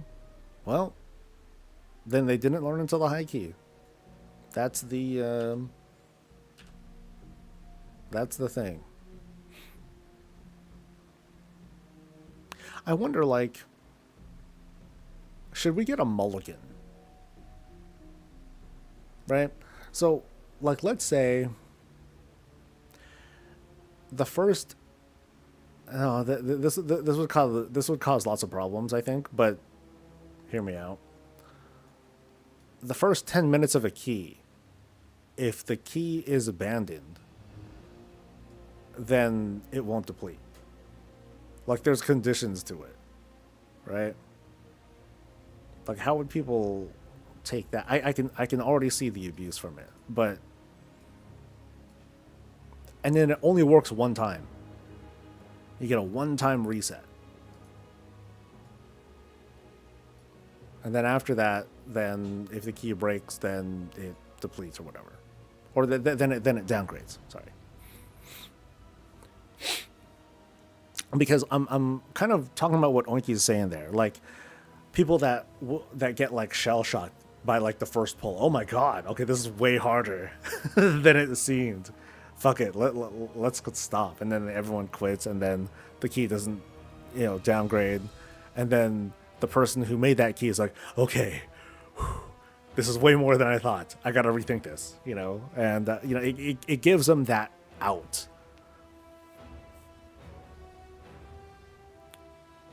They can only do it once. Or something like that. Where the fuck am I? Okay, I'm here now. So guess I'm just going towards the raid. Wait, I need to go on those ramps though, don't I? I gotta get to... No, I think I just go in a straight line. I think. We'll see. Oh, the trading post. Oh, shit. Okay, cool. We're stopping everything. I was totally behind on chat. My bad, dude.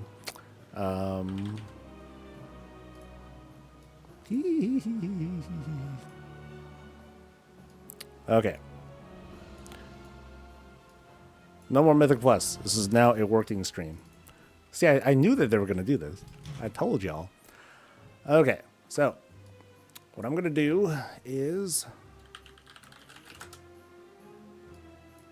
hop onto Wowhead, and I'm going to just kind of pull everything up here, pull up the lists. Wait, where's the list?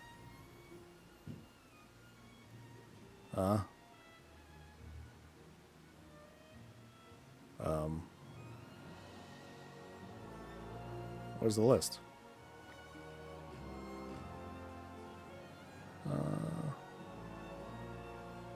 Here's a snippet. For real, dude?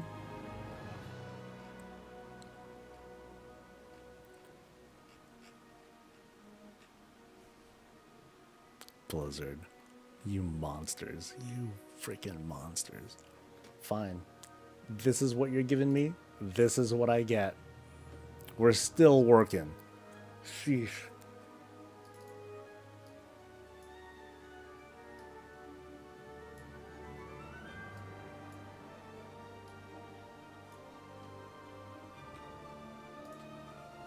Okay.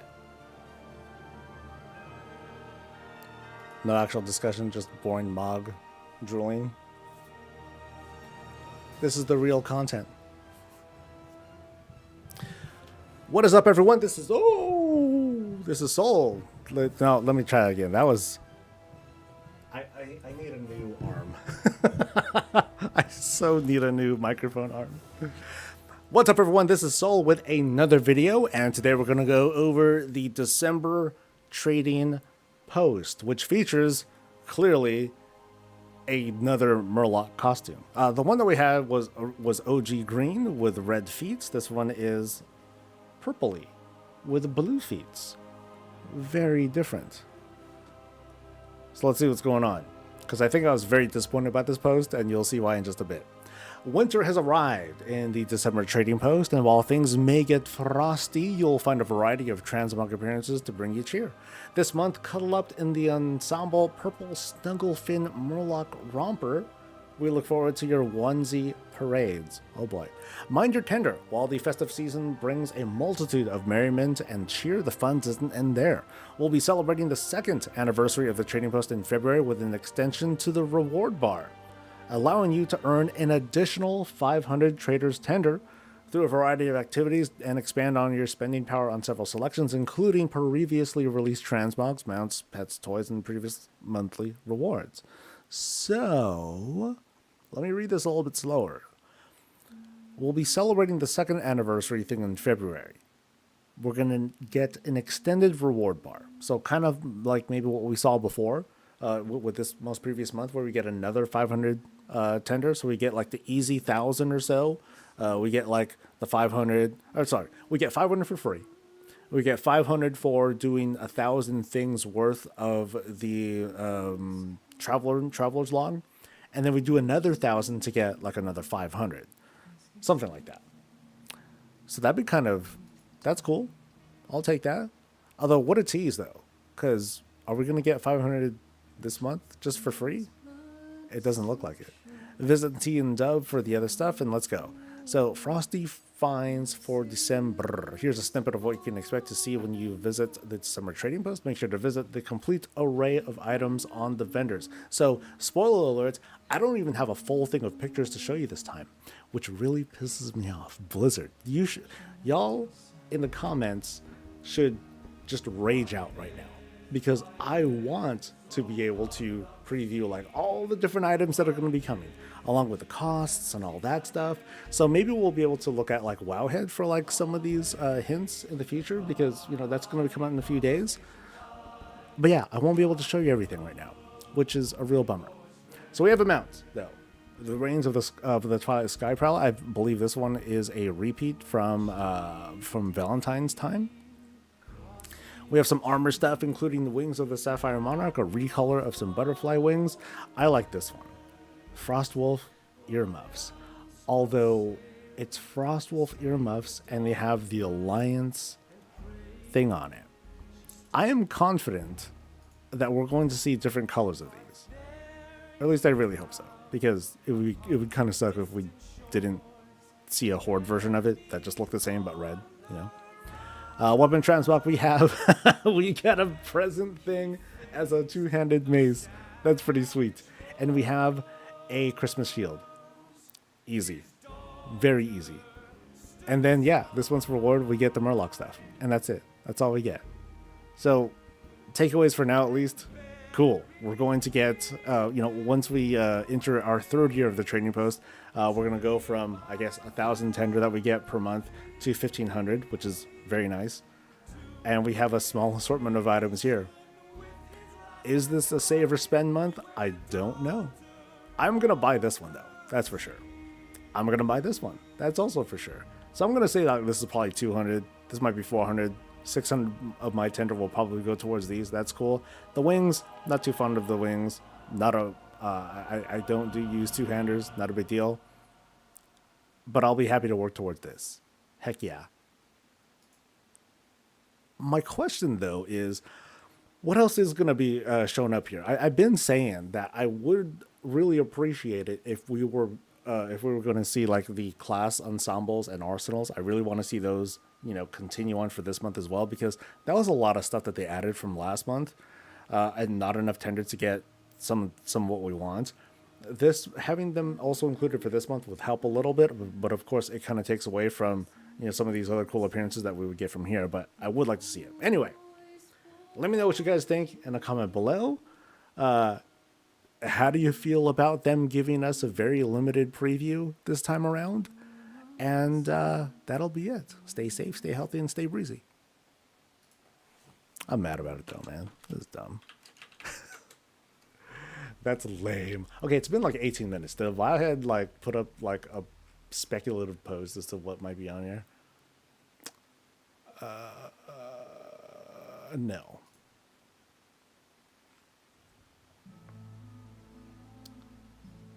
Dude. Okay, so Wowhead is saying that 500 bonus tender is available.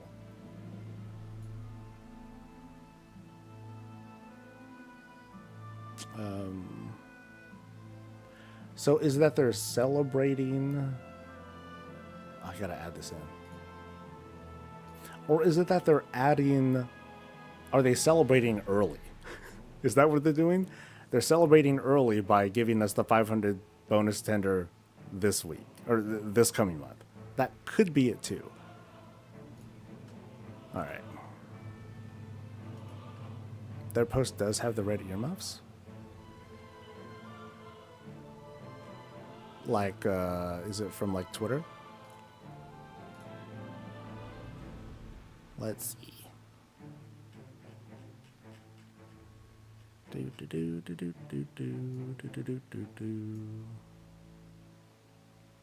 The Wowhead post.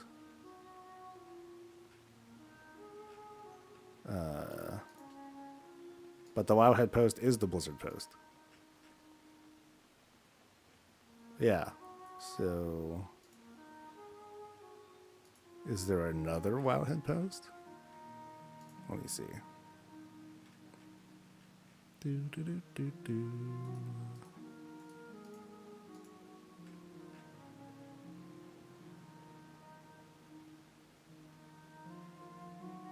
Okay, so just like them, they put out like a very limited number of things too. Yeah. So they're not sure either. They just identified the other earmuffs. Okay. Hey, I wasn't that far off. $170. And then I said 400 for the shield. So I was doing all right. I was doing okay.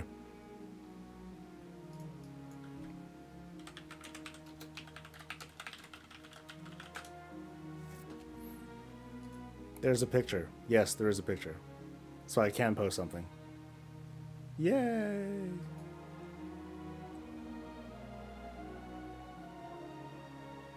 Yeah, I love how they did like separate posts for that. Sheesh.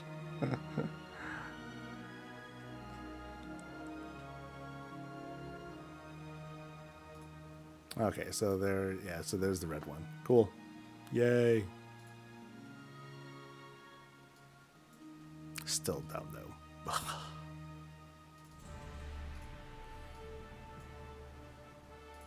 This is like the bread and butter of my, this is part of what pays the bills, Blizz. How you gonna do me wrong like that, man?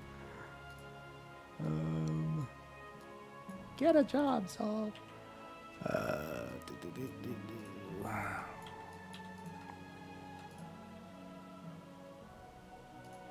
Okay, so that's the other thing. First post was this one.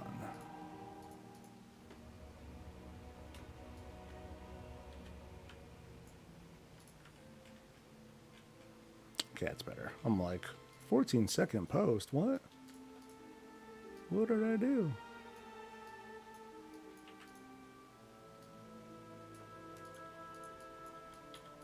Okay, sucky thing is like, I think I need to like listen to some of this too.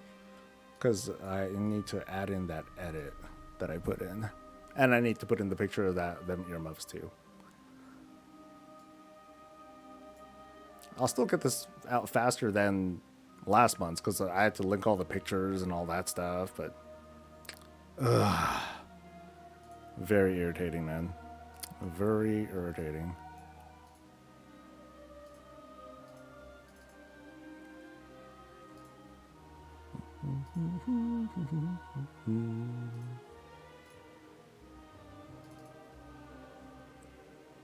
Don't worry, we'll get back to the key stuff. I just gotta scroll back up and, you know, we'll go over that.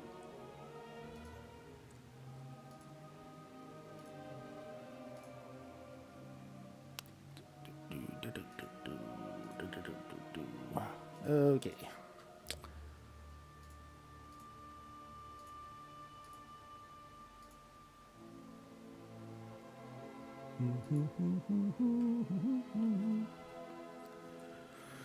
Examine it at a pixel by pixel level and call out all the references and nuances of their color choices and the dynamic historical nuances of earmuffs and why. Why has it got to be Frostwolf fur? Why can't it be like Griffin down feather, you know, things? I don't know.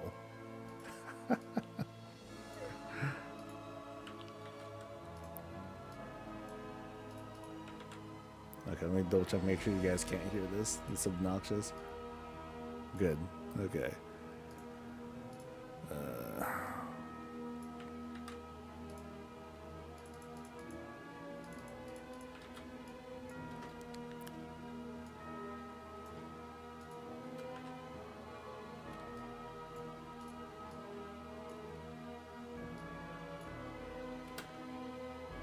Okay, let's actually start here.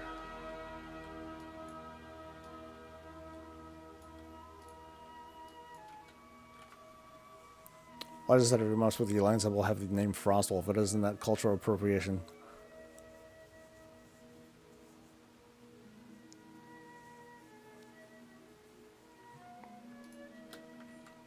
Okay, let's see.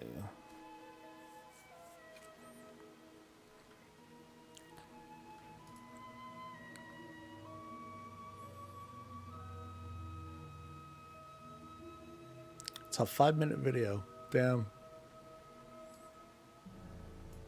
I think it's less than 5 minutes.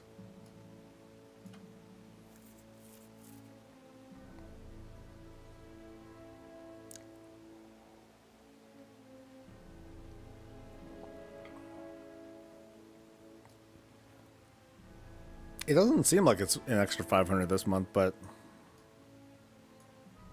oh well.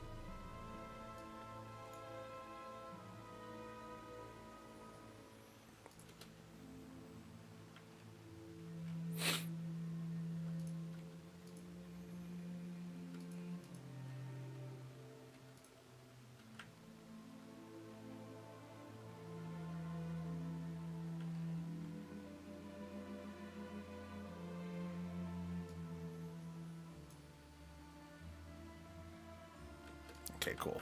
I found the cuts.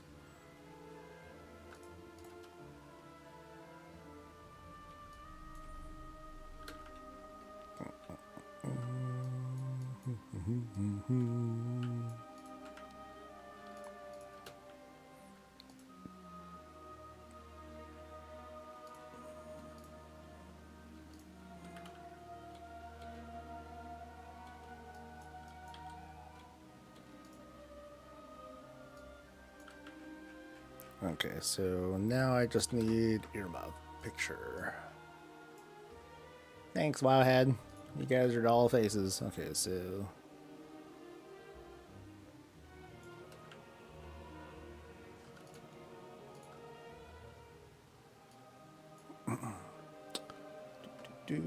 where'd the picture go? Picture.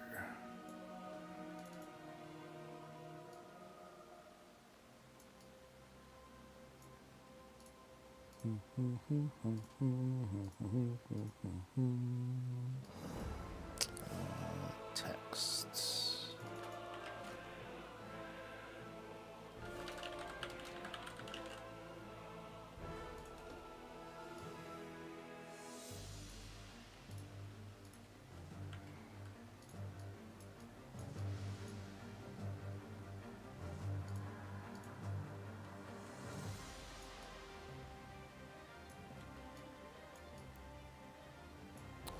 Not drag, dude. There we go.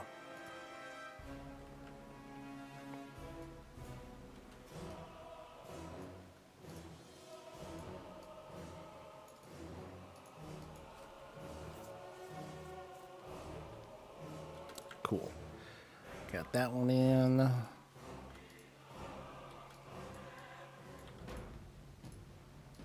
And closing screen. And we're good to go. Woo! Do you want some more speculation about the Arathi? Oh, was there something that prompted it? That prompted speculation? Yeah, I don't mind hearing it.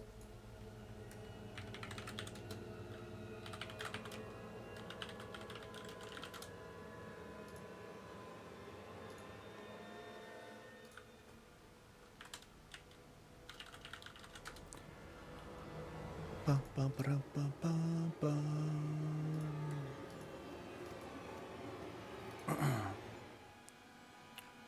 All right, where's that post again? I need picture.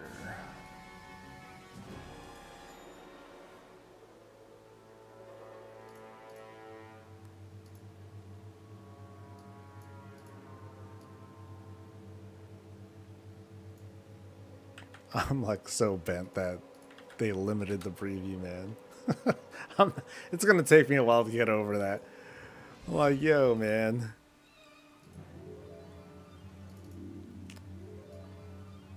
I'm trying to spread the exposure here and get paid for it. But you know.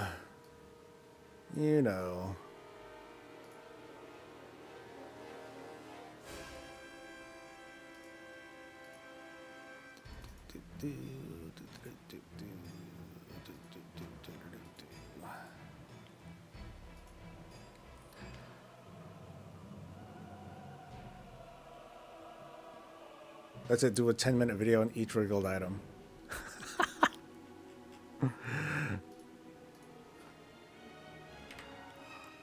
Oh yeah, I don't want to delete the puppy. I'll just hide it for now. Puppy's cool. Very, very cool.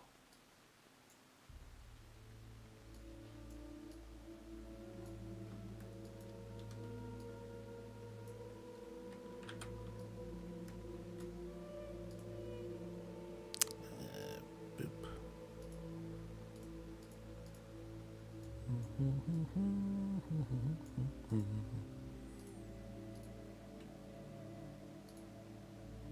Nope, not one.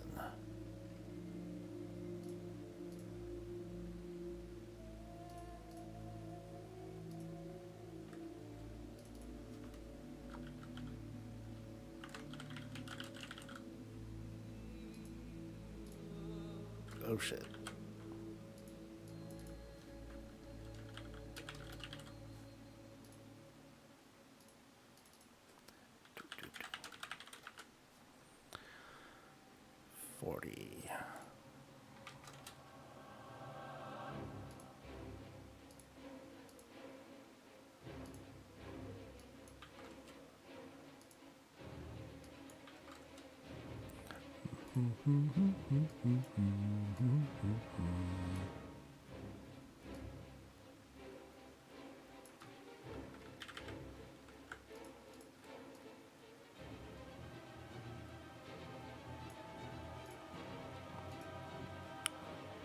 Five trading post items for December. It's whack, dude. Whack.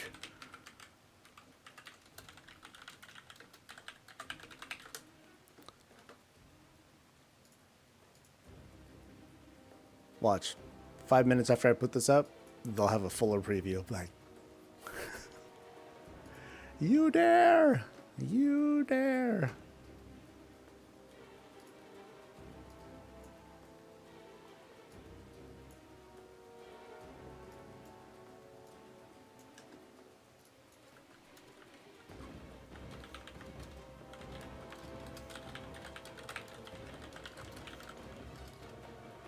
Wait, how do I tell this?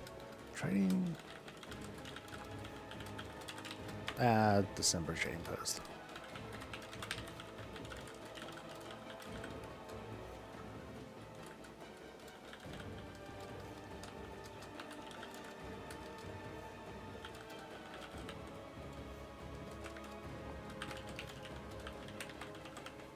I don't know. I'm not quite confident that it's a tender bonus. I mean, hopefully, but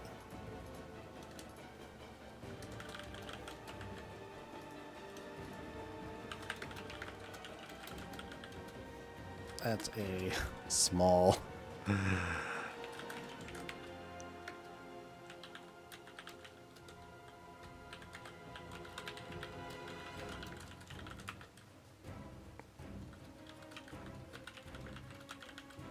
How about a bigger preview, Liz?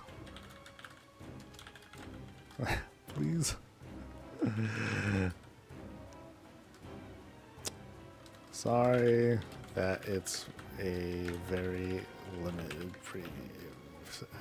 offering. Ugh. Okay, browser. Don't hear the browser. Okay.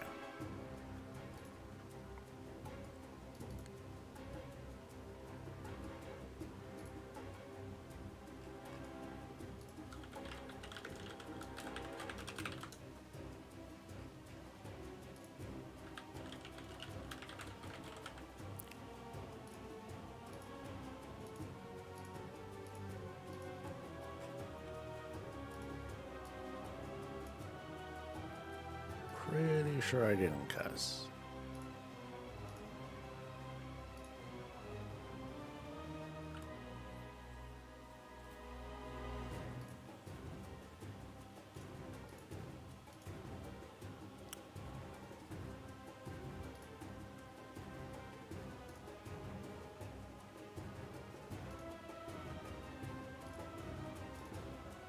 All right.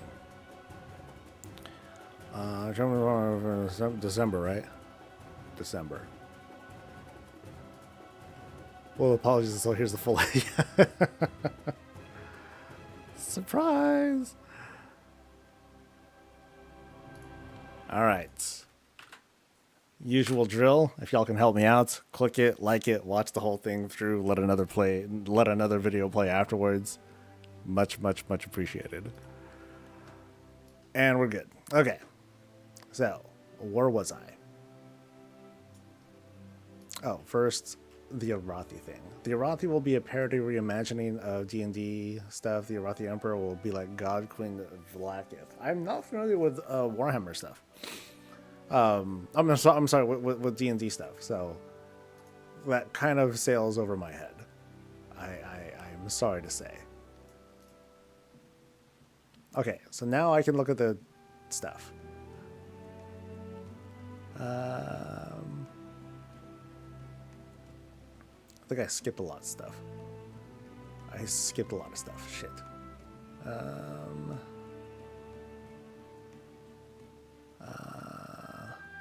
Okay. We were last talking about keys and stuff. The existing guild finder needs to be completely gutted and refreshed.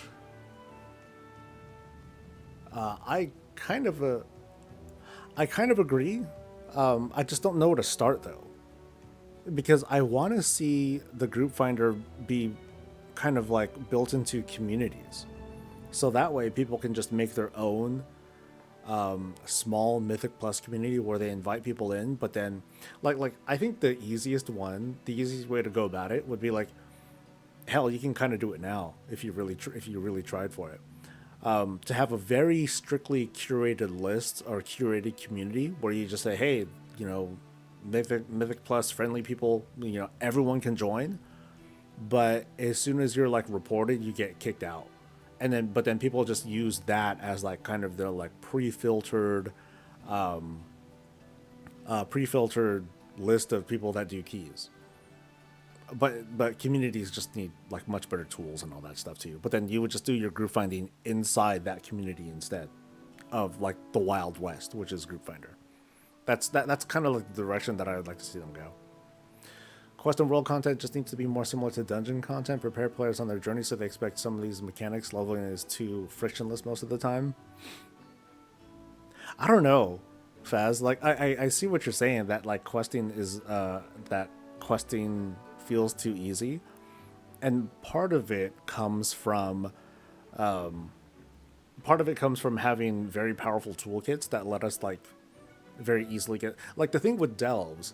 It's not that it's like the thing with delves is trying to deliver a similar vibe to vanilla WoW with respect to having a more extensive class toolkit. So instead of how in vanilla you had to wait to like drink your water and eat your food and all that stuff, in delves you're waiting for cooldowns to come off instead.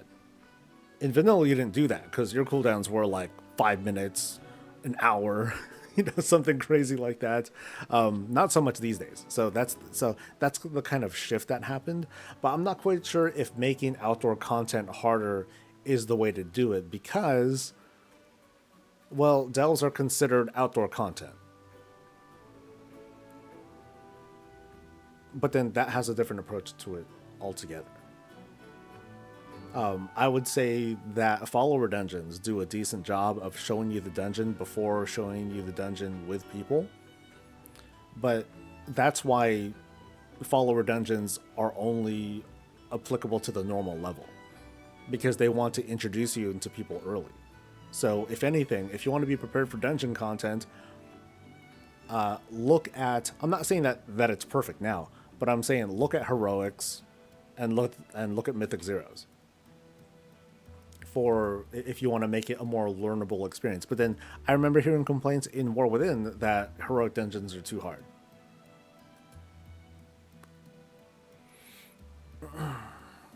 I've always been in the good group clique, and my group always judges new guildies based on about 2 or 3 weeks of rating, so we won't help you grow because our philosophy is if you won't learn to play your class, we're not going to bother teaching you how to Mythic Plus.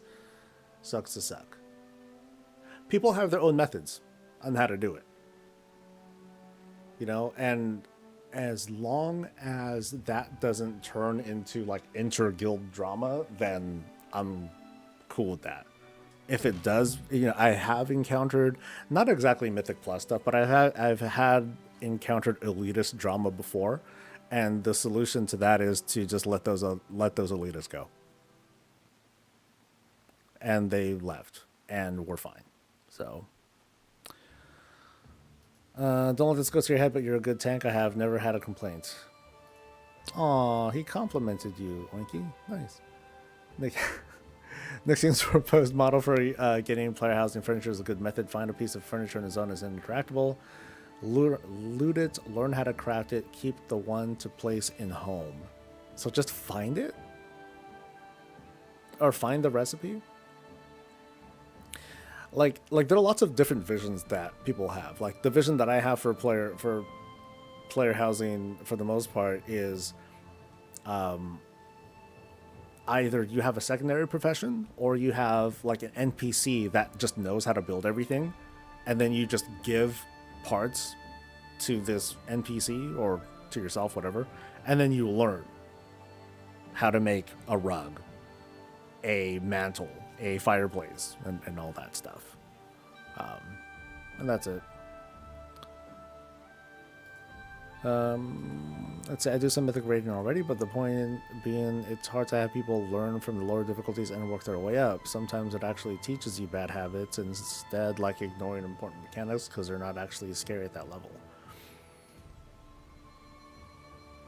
I disagree. I feel like that's it. I feel like it's very important to ease people in, because if you try to teach people like all the bad things right away, and you don't build them up to it, then you threaten to overwhelm that person, and then they refuse to learn, and then you lose a player. I think. Like if that person doesn't want to learn from the lower difficulties, then that becomes their problem, and then it becomes their problem to deal with if things don't work out. And we told you so. At least learn like the basics, right?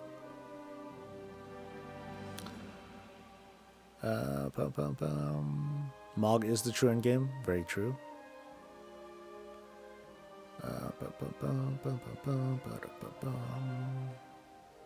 Okay. If you're curious, Google it. The TLDR is God Queen Blackgate that is secretly a lich that eats her greatest champions. Society worship her and train their whole life to be honored to join her private guard. I want to see a... It's not a theory. This is just like... This is wishful thinking now. I want to see the Arathi Empire just be like, a very, like, not bad guys. I don't want them to be evil, but I want them to be antagonists for, Eastern Kingdoms and Kalimdor. Where the Empire feels like, the world is in chaos, we can fix it. We're going to oppress the Eastern Kingdoms in Kalimdor. It's not because they want to kill everyone. It's not because they have some other agenda. It's not because they're secretly dreadlords or anything like that. They just think they're right. I want to see a conflict like that. You know? Where we don't see them as bad guys because they are bad. We see them as bad guys because they're trying to push their ideologies and all that stuff on us instead. I think that'd be fun. So like a guild, yeah.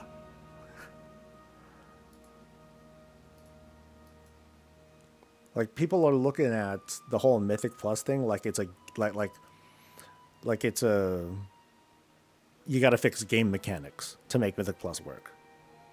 I'm looking at this like we got to fix the social side of things to make Mythic Plus like improve and work. If you don't, then we're kind of screwed. They need to change the threats. Play around with people's haste level and cooldown reduction. No one stops a 30% volley nuke at low level, but if you nuke their haste by 30%, they'll probably kick. I remember I talked about that at one point. Instead of death, it's damage downs that you get hit with, which would potentially equal death. But that's what we see from some of those affixes too. God, what was it called? The one from season 4, or season 3 and 4, whatever, in Dragonflight, where a mob pops up and then it gets a cast off. There were two affixes. One of them did like a damage and healing reduction, but that was just terrible. The other one was a big haste reduction, and that just felt so shitty. I think that would be better. You know, if that, not even as an effect, but just like a thing that the mobs do.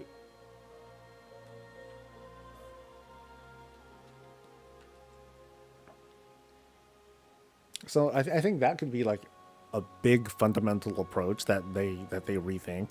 Instead of things that just outright kill you, just have things that ruin your haste, or yeah, I guess that's mostly it. Like a big haste reduction. Haste reduction, damage taken, debuffs of that sort. But not just straight up, not straight damage, or not straight up death. I think that's one way to do it. But like some people are saying in today's stream, there's like, it's this very multifaceted, there are lots of parts to this. Lots of parts of this, lots of what we would identify as problems that need fixing. Oh no. Uh-oh. Your hostile actions have turned the Nubians against you. Well, shoot. Uh-oh. I'm fucked.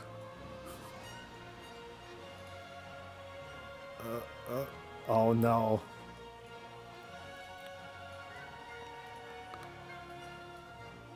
No witnesses.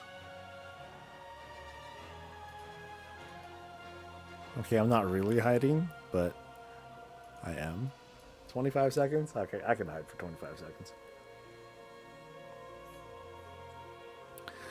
The gameplay also has to actually change. A damage down also gets ignored. I mean, it might get ignored, but then if it ends up translated into you not being able to time the key because you ignore the damage downs, then that's a problem too, right?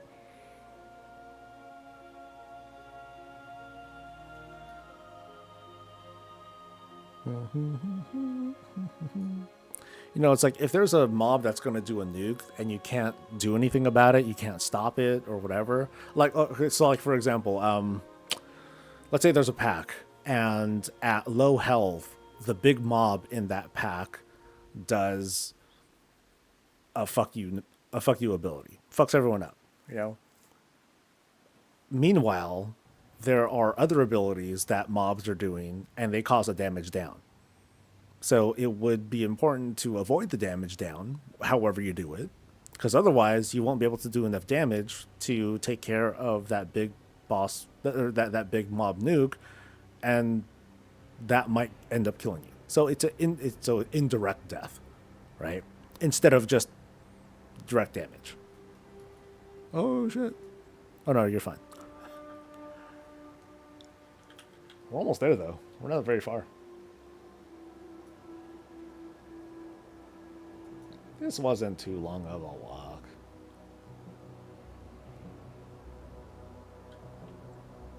Okay, can I just walk past this one? Nope.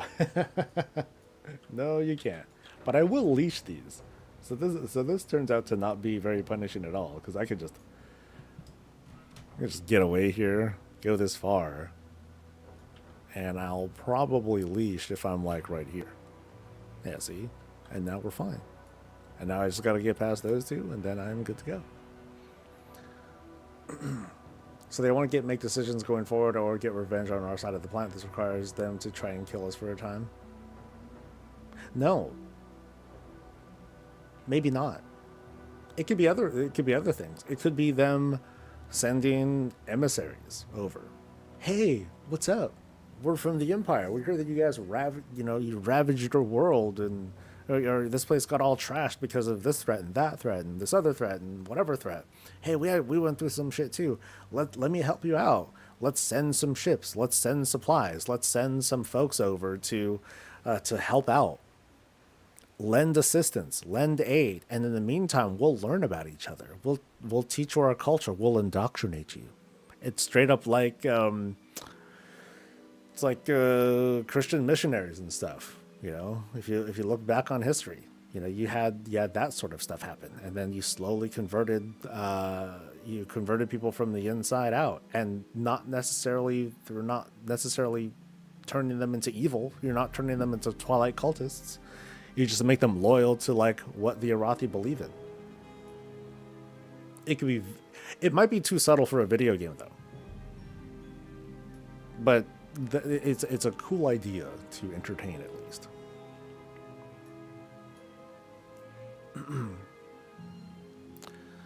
Mobs already put shields up through channels and buffs, and people don't kick or purge. They'd rather nuke 20 million of shield than purge. I'm telling you, experience their gameplay has to change for lobbies to realize. Well, aren't you just kind of underlining part of the point here? Like, if they're not good enough to do high keys, then they're just not good enough to do high keys, and they shouldn't do high keys. So it's like saying the people that are having a problem are just bad. But then I think we're trying to talk, but I don't think we're trying to talk about people who are simply bad, but like this whole mix of people who are all smashed together into this one group finder tool, who are trying to get into a group. Okay, can I walk past these? No, they're perma aggro. Okay, I took the wrong route. I should be approaching from down there instead, I guess. So I gotta walk past these dudes again. Hey, Levi. Oh, don't get it. Oh, no. Okay, this is gonna be tougher to dodge now, because now everyone's kind of aggressive. If I go this way, though. Oh, you know, I figure I can just go into the water here. All right. Yeah. See? Solid snake, baby. Lightbound should make a return and get to a conflict with the Arathi Empire and fight with the rest of Azeroth caught in the crossfire. I mean, we're really far off from understanding what the next saga is going to be. I have a feeling that the next saga will probably take place, or will likely involve the Arathi Empire. Like I said, it's just wishful thinking, but I'd like to see them be antagonists that threaten, not threaten. You know, that are very sus, but they're not necessarily like the bad guys.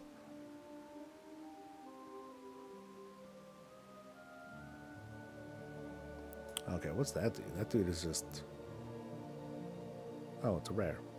Oh. Well, I gotta do activities here, so sorry. You're an exception. You're gonna die.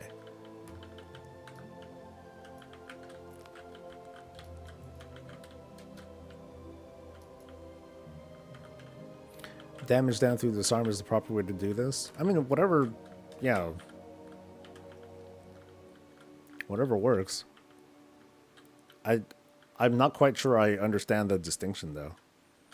You know, between a damage down through a disarm, or like a stun or stuns or whatever. Yeah, they all sound like the same thing.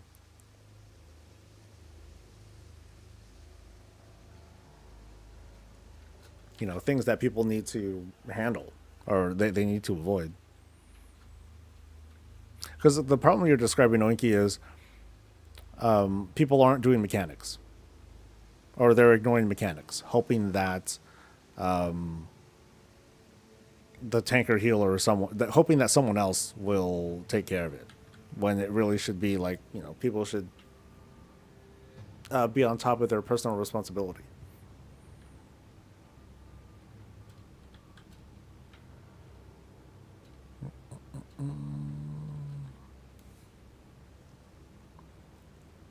If you disarm a melee through a channel, they will learn real quick. Yeah, I don't get it. You'll have to spell it out for me. If you disarm a melee through a channel? So the mob does a channel, and in the meantime you're disarmed, or you're not doing damage? So you just do what, like a kick or something like that?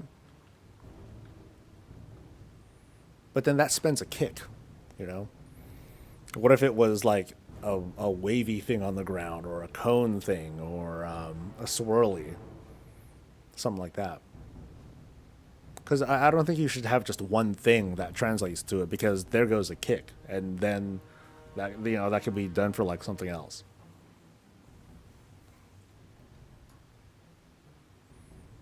And that's kind of the whole thing, right? The thing that people are complaining about is that they gotta jump through hoops, duck under that, kick that. They have to do all these different things at once in order to get past each pack. They gotta learn one pack at a time, you know, and there's a certain difficulty in that. But I mean, how else do you introduce difficulty?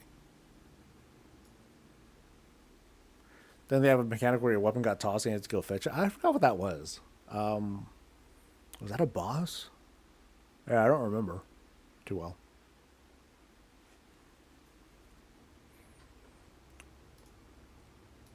All right. I don't expect any other news, but I was right. I was right. I just missed the time.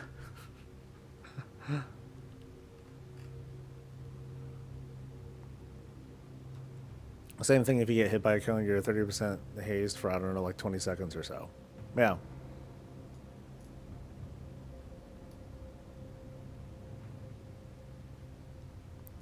But like, I'm not quite sure what. So what's the aim of this again? How is this going to help people have more successful groups, or how is that going to reduce, or how is that going to increase the number of timed or completed keys?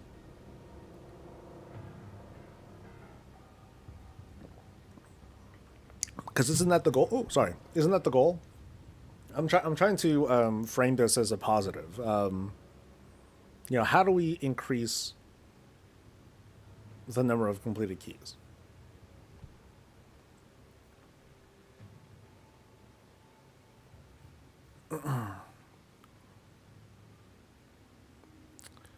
The disarm weapon was a rare in Maldraxxus, who would cast the hook ability to toss your weapon somewhere nearby and you need to go pick it up to remove the damage you build.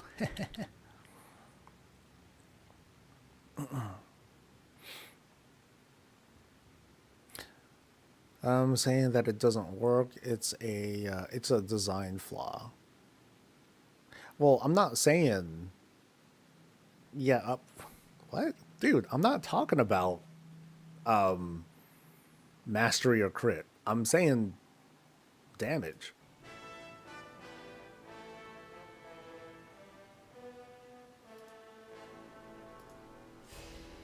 You're all getting damage down are the same. Well, I'm talking about damage. I'm not talking about, haste is easy to feel, but that's like that like doubles things up because you can feel in your cast times, your swing timers, you feel slower, right? But also you can tell by like just a straight up damage reduction. Like if you're doing 50% of your normal damage, then you'll know it because all of a sudden things are just not dying fast enough. You're like, oh shit. Or that damage shield that I'm trying to break that I normally break, it's not getting broken because I got hit by the damage down thing. I mean, the other thing that could happen too is if you have a damage down, you can have an aura on your screen. If that helps people, that's something that's easy to detect as well. So I think there are different ways you can communicate that to people.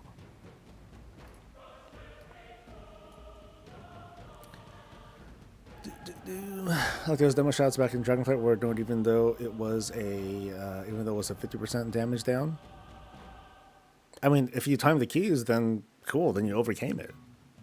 But it would also mean that you wouldn't be able to time a higher key if you didn't ignore it, or if you were to ignore it. So there are problems that people run into with keys that apply, only at those higher levels, or it'll become a higher level problem that you think is, you could say, oh, it's not a big deal now, but then, yeah, we just encounter the same problem later. All right, I met my goal. I walked here. Cool. Quest complete.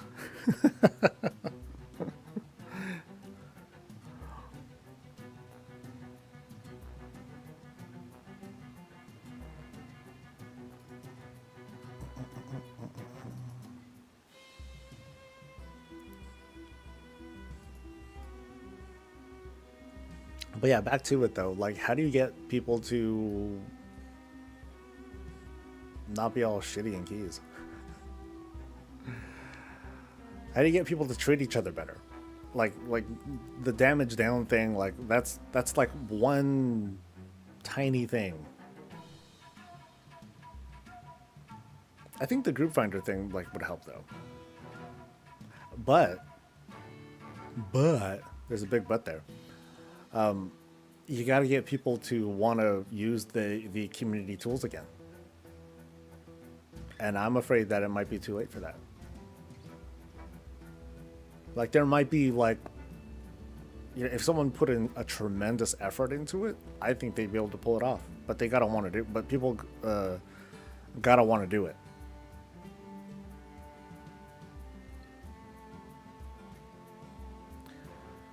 The older heroic plate set is the only version that has whole gloves. The raid finder, normal, and mythic versions all have fingerless gloves. The older heroic plate set. Yeah. Those have different gloves. I think they have different. Yeah, they had subtle differences. Helmet usual, shoulders usually, but yeah, the hands I think did as well. I think the feet too. Like you'll notice that from Legion sets too.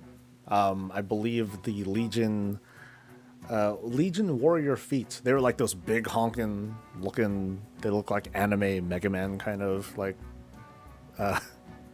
gloves and feet and stuff. Like yeah, they had like some added shapes and stuff to it.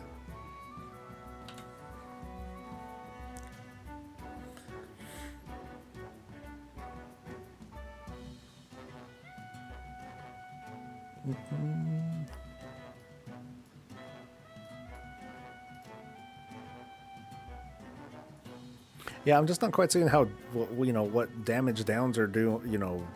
How that translates into making keys more successful.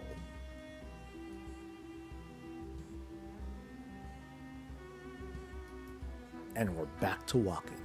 Which way should I go? Barrens is somewhere that way. I think I'm gonna go all the way to Razor Hill. Then I can hang a right. I'm pretty sure. Yeah. with my awesome kicks. Woo!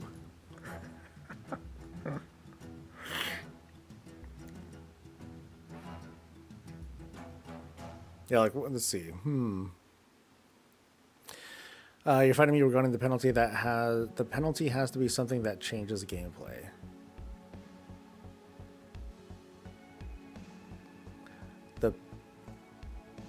A penalty has to be something that changes game. Penalty?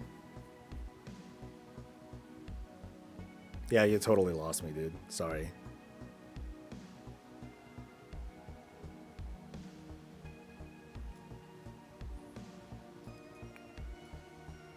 I'm just telling people to join guilds. Yeah.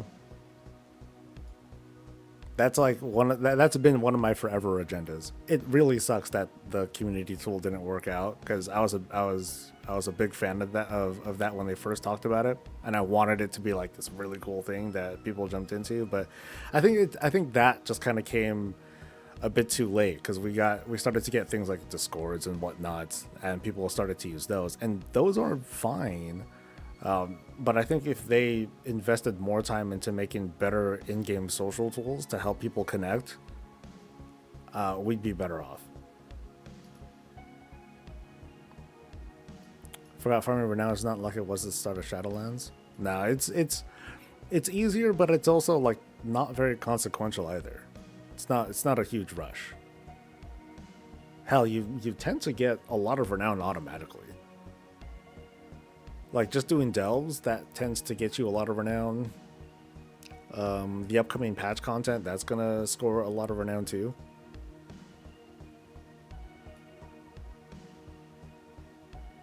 I think, yeah. All right. Any cool classic deaths? A lot of people with the classic refresh, a lot of folks are like, a lot of traffic has gone in that direction, and I admit it is fun to watching hardcore streams are what's fun. The other stuff, not so much.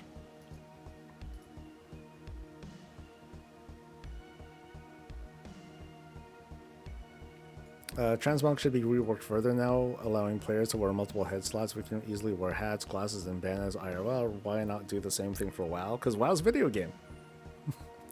to be very facetious, WoW's a video game. It doesn't work like that.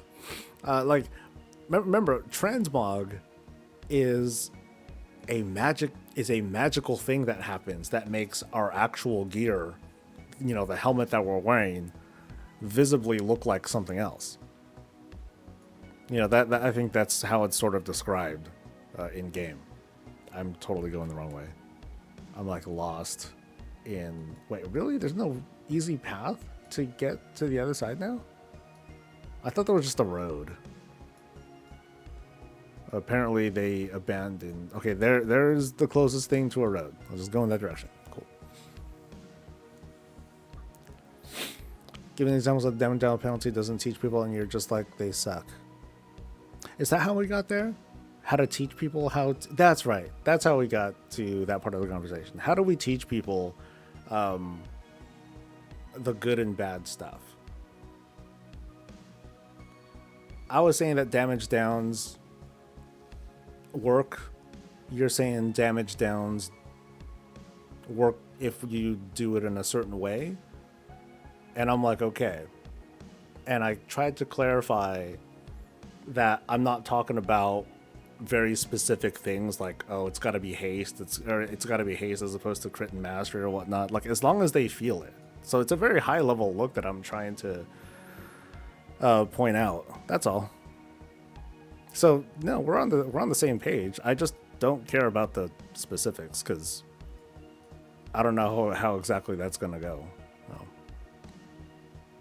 Yeah, as long as they feel it, sure. You're just one step ahead of me, buddy. So, I want to be able to wear the Hearthstone event hat with the Godfrey's old glasses at the same time, though. I would love to have that, but I think they need to do a lot of I think they need to redo how they do helmets and stuff. Because I'm sure it just doesn't work like that at present. They'd have to go through like everything. Like if you want to wear those glasses, it's gonna sit a certain way, and it needs to not interfere with like helmets from 2005 somehow. I don't think AI can just fix that either. Yeah, that's gonna take a lot of it's gonna take a lot of work. But I'd like to see that. You know, some people do need to wear glasses under this. Yeah, basically a 2004, 2005 helmet is where this is from.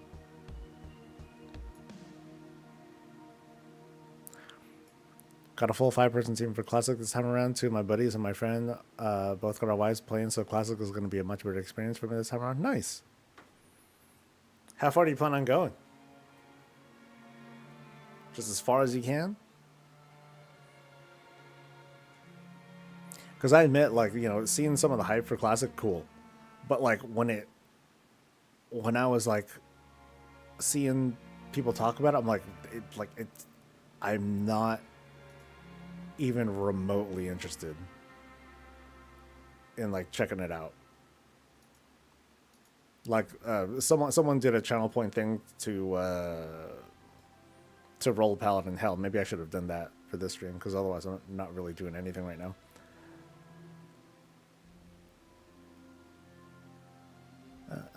Between how casual I'm playing War Within and my low ambition for Classic, between the two I'll have fun with both. I mean, you're a busy man, dude. All them kid activities. That takes up tons of time. It's wild.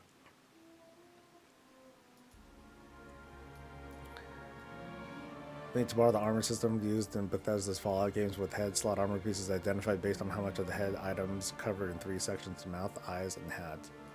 I mean, those are big changes though, man.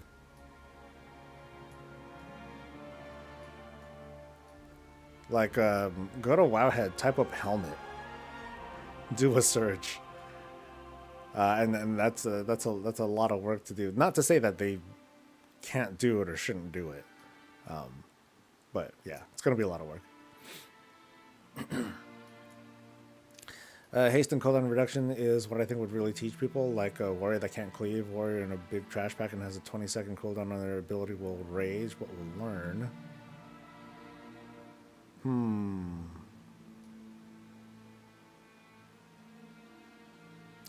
So we're kind of suggesting this, Oinky, as opposed to just death, right? Or is it both? Like we do a kind of rebalance, but the first focus is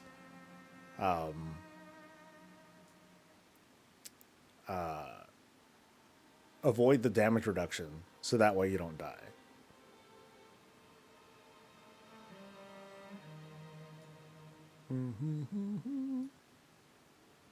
I do also think, like, I'm trying to remember which abilities. Yeah, there aren't too many abilities that that affect your screen.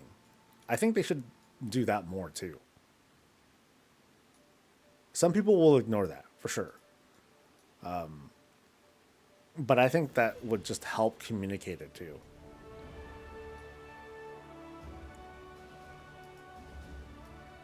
Hell, that's something that, you know, even before we suggest like these big changes mechanically to how dungeons and, you know, those sorts of abilities work, if they just hotfix that stuff in, it's going to affect a non-zero number of people. You know, if everything is kept the way as is, but then if they just made like certain debuffs more prominent by affecting your screen, I think that would have like an immediate effect. Kind of a band-aid, but also just kind of like a revisit as to like things that affect your screen, you know, visual indicators, stuff like that.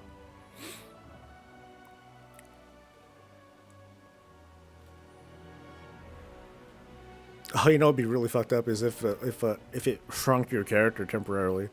Oh, that would be fucked up, because it would change your camera angle too. Oh, that'd be brutal. Oh, that would hella piss people off. Okay, so can I walk across this? I'm sure I could somehow. Or do I go down and climb back up?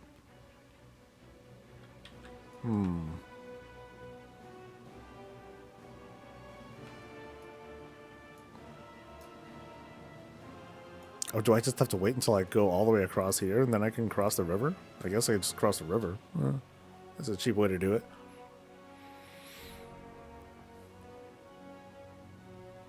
How many raids here will it cost us? Ha ha ha ha ha.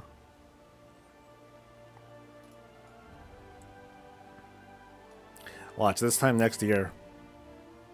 Maybe. This time next year, we're going to have streams where we're going to hear people talk about, you know, the further gripes with Mythic Plus and blah, blah, blah. And I'm like, yep. So I'm decorating this house. So now, guys, we're going to try these window frames. And see how the light shines on this and see if we can improve the lighting effects of blah, blah, blah, blah, blah. Oh, man, what I'd give to be... Oh, okay, I can't... Okay, well, fuck me. Oh, no, there's a path. I think that's a path. But I don't know how the fuck to get down. Okay, that does not look like a path, actually. That looks like... I don't think I can climb that. That doesn't seem... Like I can see that slope. But, like, then what? Here, let me see if I... Here, I'll cheat. So if I was down here, can I climb up? I think I might be able to. So here... No. Okay, go here. And then... Okay. Yeah, we got this. Oh, shit. Oh, boy. So... What? Nope. Whoa. Oh yeah, baby. Okay, so I can't get up here. But then how would I have gotten... I guess I would have... So if I was here... I guess the expectation would be like... Fuck the pathing. They could just draw... They could just jump. Yeah, I think you just jump. That'd suck.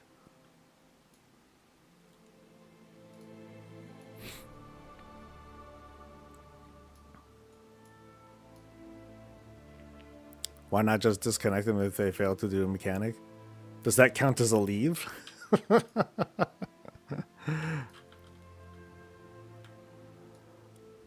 Okay, I want to see if there's like a safe way down here. Is there a safe way down from here? Because none of these paths look safe.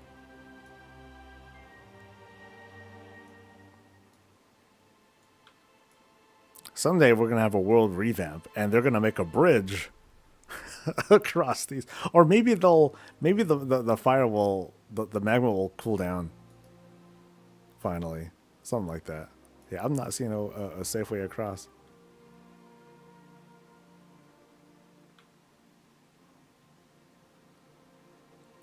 Okay, here's the closest thing. Just go to the edge of the damn zone. Sheesh. Well, that's I guess that's one way. Okay, so we're doing it.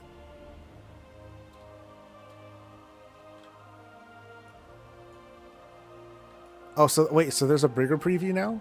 Shit.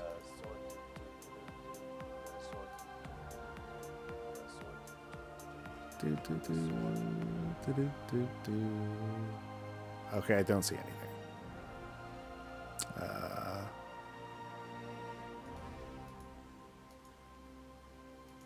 That's Diablo stuff. Nope. Lull if true. Man. Had my hopes up. Oh, wait. Can I get across this? Oh, shit. So if I like... Huh. Ow. Come on. Yeah, no. No.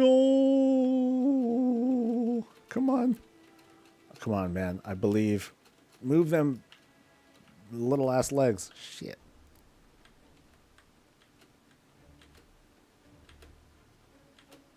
Oh, I had it. Come on. Okay. Ugh, fuck. What do you? I'm trying to get to this damn ledge. I'm effectively like not really doing anything of import in WoW right now. Oh, dude, that I should have gone up. I don't want to use my horse yet. I'm not. Oh, okay. This feels really close. Fuck. Just keep slamming the damn thing. Nope, that's not working. Oh.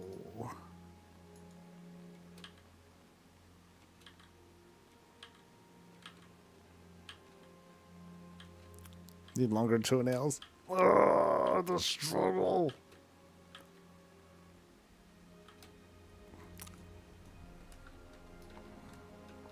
Come on.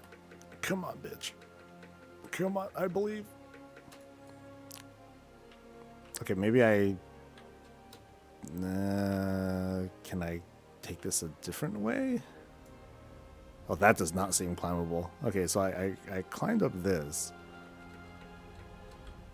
Oh, no, I didn't. I was up there. Fuck. I know, if I was a demon hunter, then it'd be fine. Actually, this started because I wanted to climb up this, actually.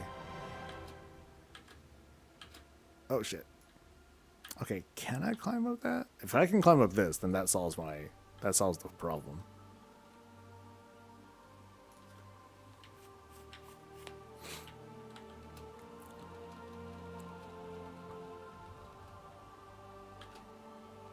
Oh, shit. Oh, boy. God damn it. Okay, what if I went around?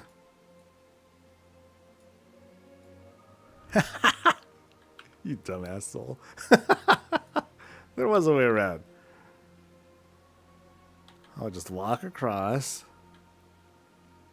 Like, screw these guys.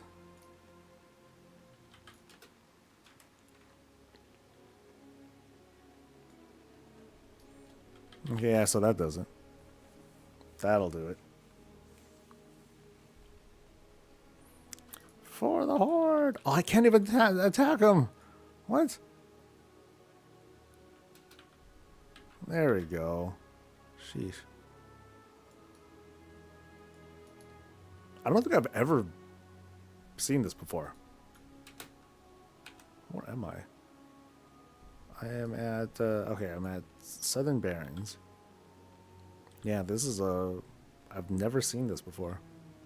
This is very foreign. They're building shit here? Dang. Well, shoot, for the horde. Alright. This is just Cataclysm stuff, huh? Yeah, that's what I get for not having played through Cataclysm stuff. Alright. Cool. Alright, any other news bits? Let me pull up the social things.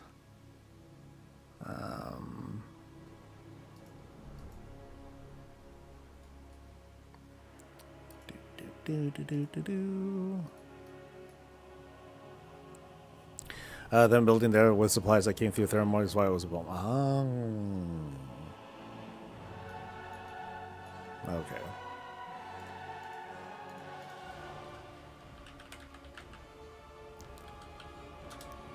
Actually, I meant to take a look at this. Now's as good a time as any. How did I do in that raid?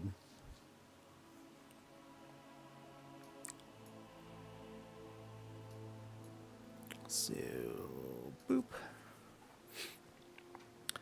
So I brought my Frost Mage into the raid. Started normal, killed stuff, did heroic, got killed a lot. But let's see how I actually did. Rankings. Let's go straight to that. 81% for my item level. Not bad. Yeah, it's not bad. Still 52% on for like the total. Wow, that's pretty good. That's the first boss though.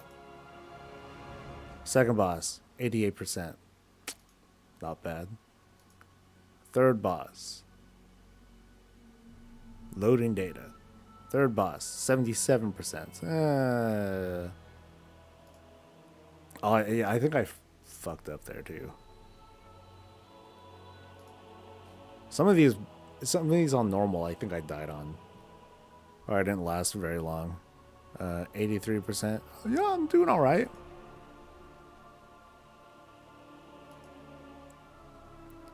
$78 in that one. 85 on, yeah. So average. Okay, so let's shoot to heroic. So actually, let's see. How did I do on non-direct? I think I died. 50%. Yeah, I think I died at some point. So first boss, 75%. Not bad. 22%. 22 on total. Bloodbound. I think I died super early. Yeah, 5%. Yeah. I remember because like when we dropped into the ad phase, I went for the melee dude, and I instruct people to not go for the melee dude, go for the ranged ones first because the melee dude moves. But I did not expect there for there to be like no aggro on the melee dude either, so I got killed. That was humiliating. This one I died early too. Yeah, only 19%. And then Rashanan, I don't think I did well on that one either.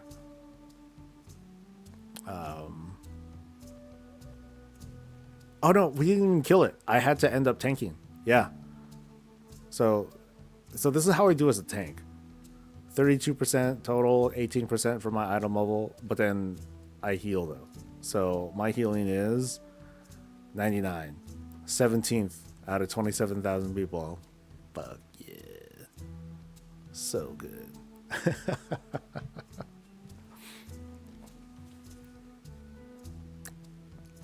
See, that's how I make the other healers all shitty. Because I steal too much of their thunder anyway. I needed to know that. What I know. Oh my god. Like I felt like I did I did not do great though. Like I was totally fumbling with like which buttons to press because I'm just not used to it. I only given myself like a day to figure it out, and you know, I got what I got. All right, let me do something satisfying. Let me do a. Actually, let me see how I am on Delve achievements. There's like the glory thing, right? Glory. So I'm just missing leave no treasure unfound. Okay. Spiral weave. I need all the sturdy chests in the spiral weave. How do I... Is there an easy way to figure that out? Chakrathon, spiral weave. So I'm missing...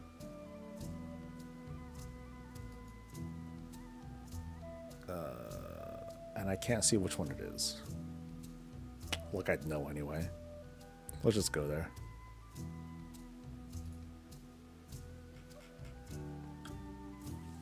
Never getting Spy Master? Yeah. It would have been cool if it dropped. Then I'd steal it. I wouldn't steal it. You know why? Because it's an on-use. I'm not going to use some on-use trinket. I don't need to add another layer of complication to my shit.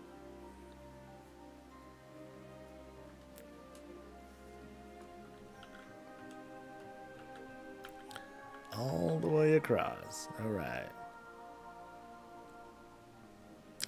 So what do I get? Glory of the Delver.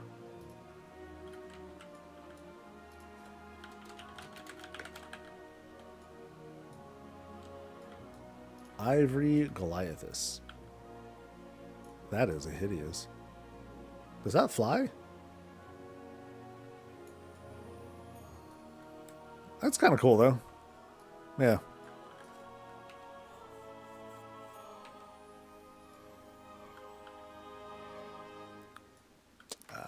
Oh.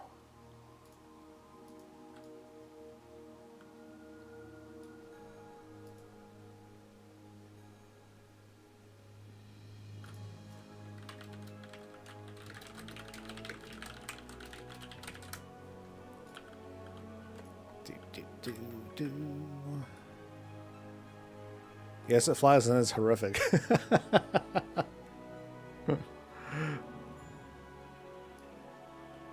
Cool. It's like a bleached nightmare with wings. Mm-hmm. Okay, so actually, I should have seen what the story is. That one says only reachable from the Weaver with Love variant. Okay.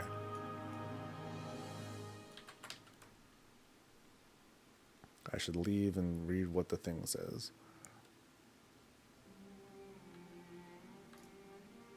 Something with love.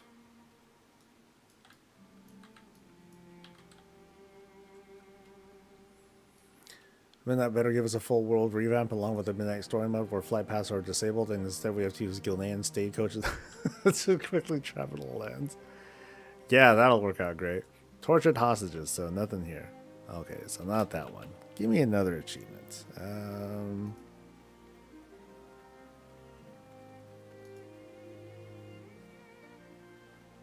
So this is it, right? So Spiral Rediscoveries, fun and all this. Okay, so yeah, so that's the individual achievement. That's the sub meta achievement, and then that will take care of this one. Okay. Copious coffers. Oh god. Nice. Still not 60. Find and open 10 hidden troves using Delver's bounties. Yeah, that's. I'll eventually get that. Okay, so I'm good with that one. But what is a BFA one that I... Oh, here's a casual thing I can maybe do.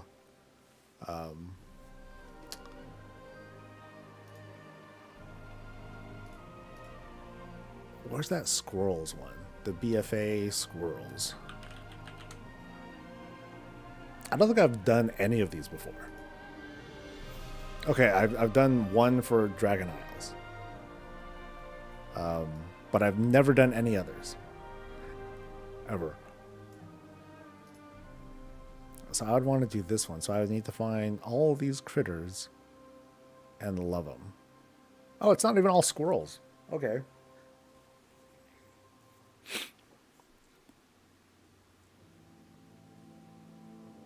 Some shitty out that can't pass a +4 is going to get Heroic Spymaster. Isn't that how that works?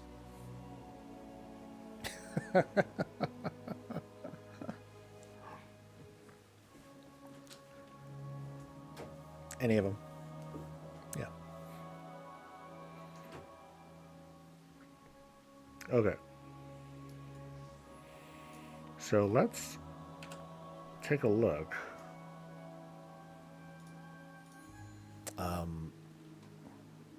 I don't know if I have to download another thingy. I'm pretty sure I do.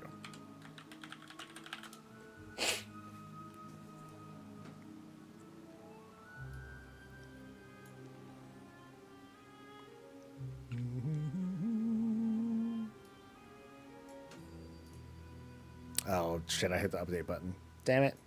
Okay.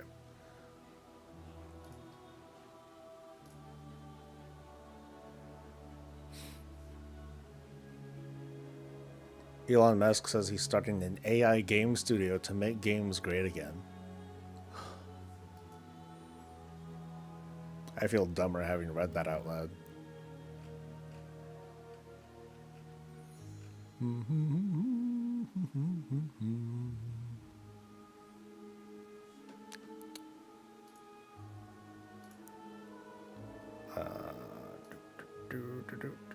Okay, so handy notes, BFA shit. Oh, I do have BFA stuff. Man.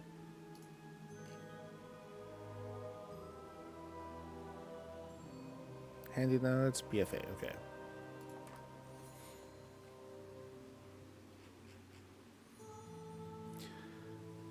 Let's see, which battle pet is cuter? The pirate captain Scuttles from Island Expeditions or the duckling wizard Aura from the trading post? I like the duck. Yeah. I forgot what Scuttles looks like. But dude, it's a duck.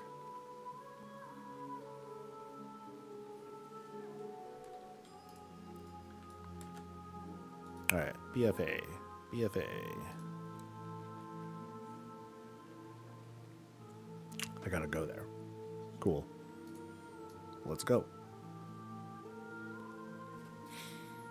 Apparently Musk is actually a top 20 D4 player. I have extremely high confidence that he doesn't really play and he just has someone play for him. Yeah. I'm sure he plays, but I'm sure he doesn't rank. When you're the richest dude in the world, you can... Yeah, you can do that. You just pay someone to do it. No problem. All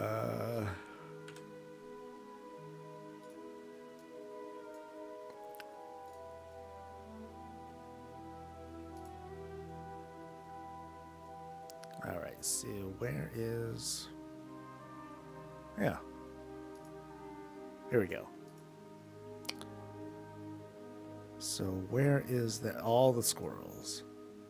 Oh, okay. So I just find them and that's it. And love them.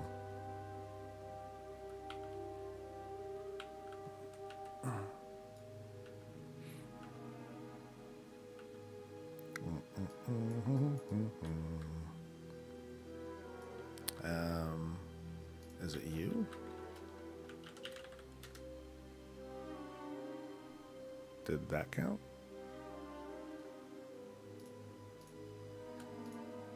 Yes, I got one.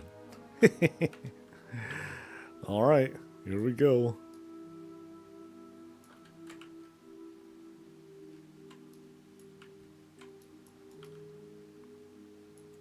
Why do you think he doesn't have the ability? Pure doubt. If you brag that you are like a top player or whatever, then you wouldn't just brag it. You just show it.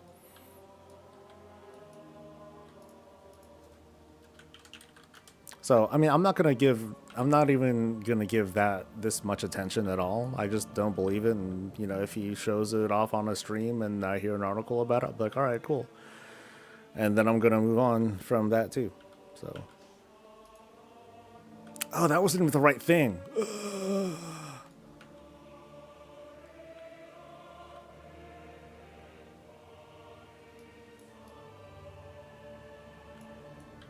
Okay, what is it? It is a blood fever tarantula.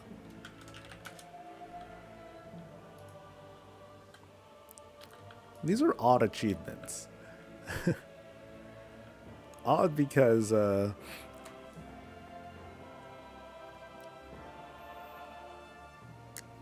it's not like it's a hidden achievement. Oh god, if it was a hidden achievement, people would just be going around blindly loving stuff, not knowing what's next. Okay, anything here? I see one.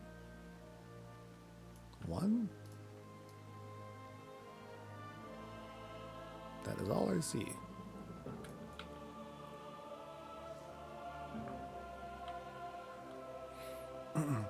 I was hoping another step in the secrets would be solved both the holiday. Current step is a stumper. What are we on, like 9 or something like that right now?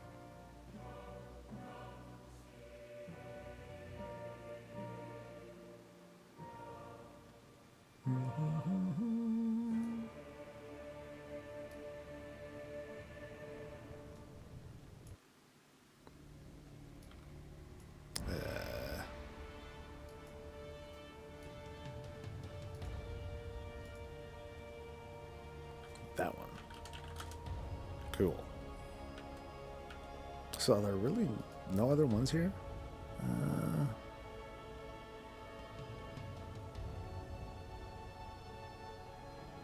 I don't see any other ones. Okay. Off to Zuldazar then.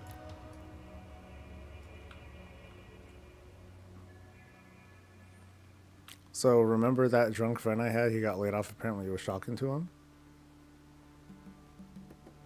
I was in Discord just dumbfounded that he found it shocking. How could they do that to me?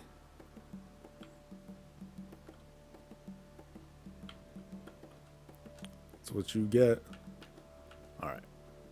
So I see one. Shit. Oh, it doesn't mark it. Oh no. Okay, so there's 3 here.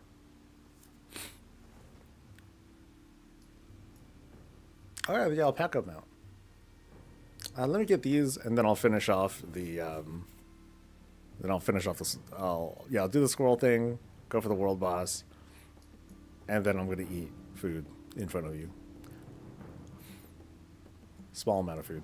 Okay, what's this one? This one is a siren. No, not. That's a world quest. Temple beetle.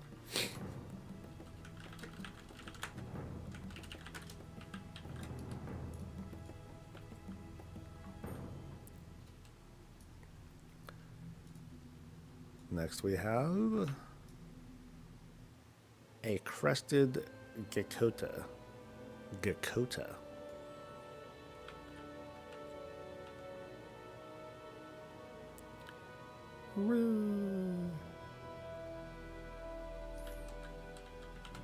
I was asking Guild. I'll ask you guys too. Like, what melee character should I try playing? And they had kind of said Arms Warrior. There it is. So maybe I'll try an Arms Warrior. See what it's like. Never played Arms, seriously. I usually play Fury of some variant.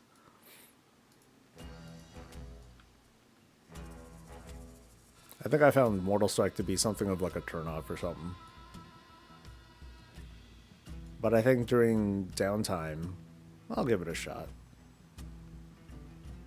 I'll prep him for another tank strike someday. Not soon, but... Alright, this one is a Jungle Gulper. A jungle... That's a root frog. Okay, I at least want to see it.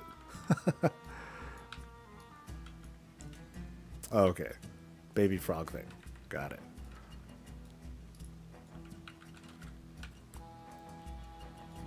And that takes care of this whole continent, right? Yeah. Okay. So that's not a hard one. I'll be able to do that pretty quick. Do Feral Arms is too simple. This is me we're talking about, though. I know nothing about arms, so... This can easily be a disaster. Main PvP character has been an Unholy DK, easily the most fun I've had in Melee since a Legion Enhance. Nice.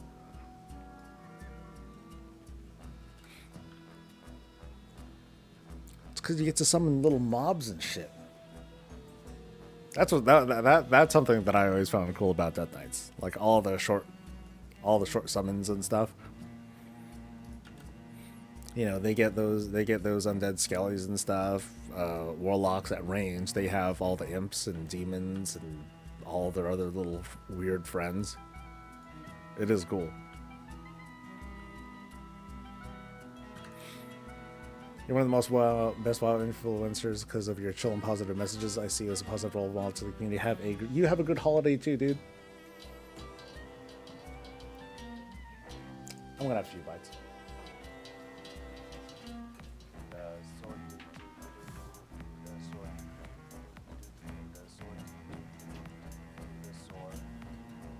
I totally passed it. Alright, where you at, monster?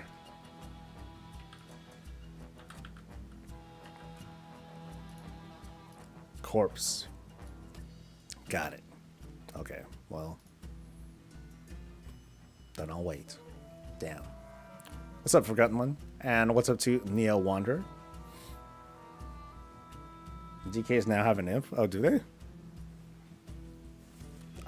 I honestly don't know.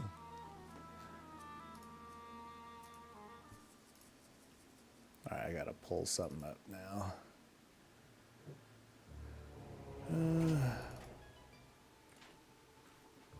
So which one is this? Ooh. Thank you.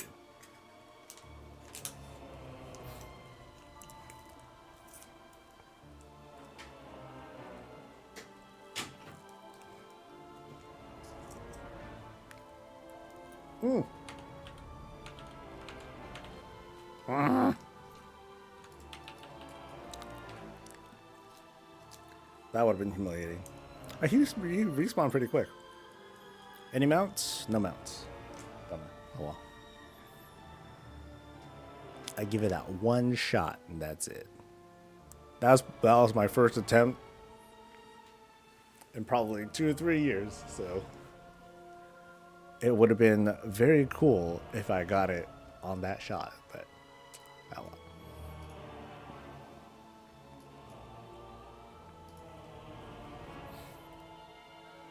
Was this supposed to be the factor stream? Well, I'm glad that you asked, because D brought me some food. So last week, you might have seen me order some food, or you saw me taking a look at some food to order. And I ordered a bunch of stuff, including this Indian style butter chicken, which I just devoured. Like, you can't eat, like the picture looks cool, but it looked terrible.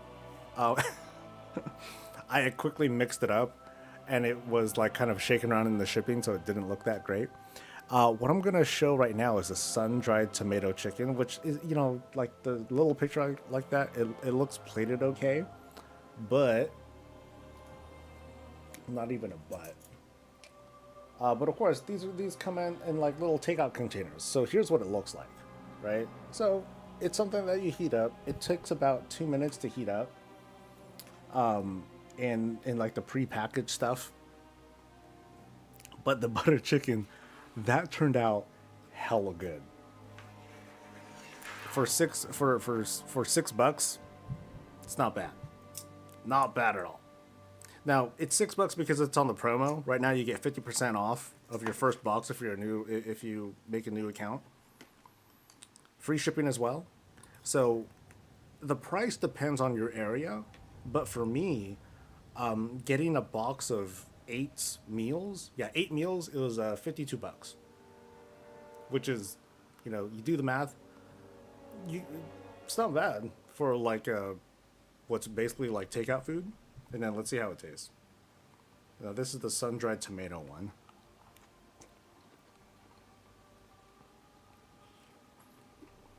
It's hot.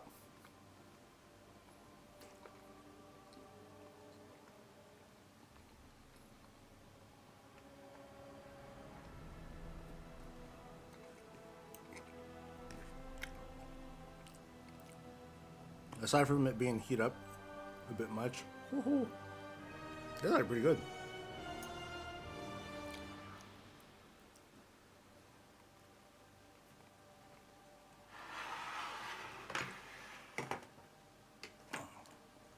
And that's where they kind of like not cauliflower, like a zucchini noodle sort of thing. Yeah. But I can speak to the butter chicken one the most. It didn't have, it wasn't terribly spicy. It didn't have like too much tang to it. But the thing with this one is that the butter chicken, it's kind of like a keto-friendly diet. So instead of rice, it uses cauliflower rice. If you're not used to that, it sounds intimidating, or it sounds like, oh God, not even real rice. It's legit though, dude. It's good. I could if it was me just by myself, I seriously would have gotten just 8 of the butter chicken. and that would have been it. But no, I had to get variety. I had to be kind of reasonable. But this turned out to be pretty good. So I do. Oh, yeah, you can see the price right down here too. $52. And that's with like all the promo, free shipping, and all that stuff. So like, check the link below if you at least want to look at it. That's all I really ask. And then decide for yourself. Hey, is it worth the money? Is it not worth it? That's totally fine. You know, we had a couple folks. Oh shit, the thing wasn't up. Oh damn, that was supposed to be up. So I might talk about this a little bit more tomorrow too. Haha, just to make up for it.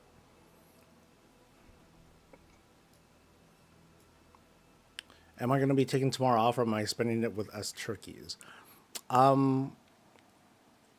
I was asking my wife about it because her brother's family, they're on their way right now. They're gonna be up here, I think like later today.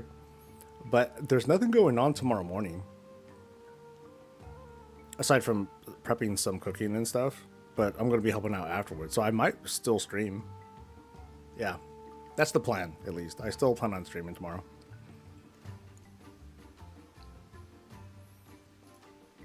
All right.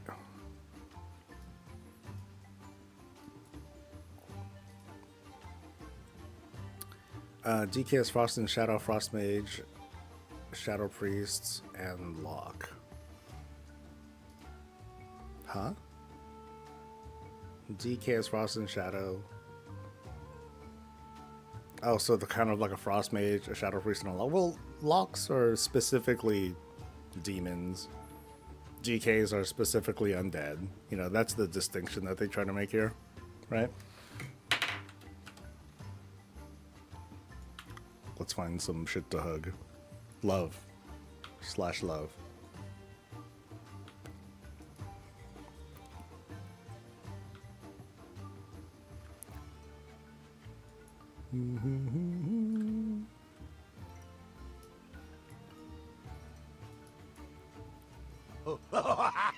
Nope, we're doing roulette. Wow.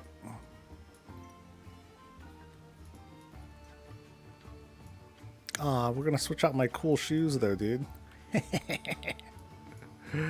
Alright, so instead, what do we get? We get...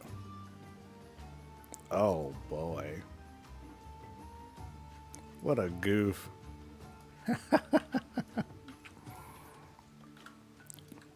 Oh, it doesn't show up there though. Okay. We know how we really look, right? Those shoes look like a texture error. I was very opposed to those shoes. I was like, why? Why did they make shoes like that? They just made them as like a visual effect or something like that. They could have done it numerous other ways, but they decided to do it like that. It just doesn't feel right. Is it this one? Deep Woods Leaper. Nope. Yeah, I'm looking for... Oh, it is Deep Woods Leaper. No. Drust Bat. Is it you? You, Drust Bat.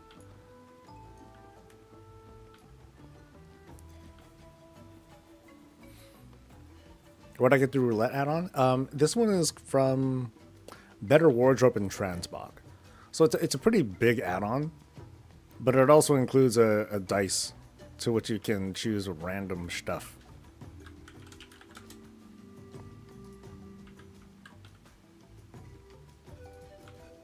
Okay, Drust Bar. I'll go east. And this one I think should have more? Two of them.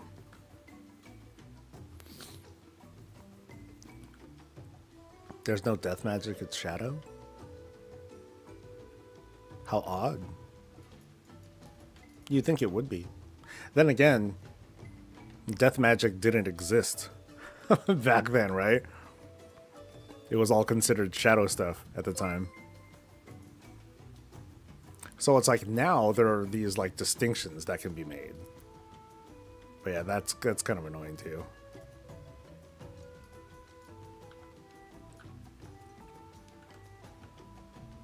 Because now it feels like a retcon. I feel like it should be death magic.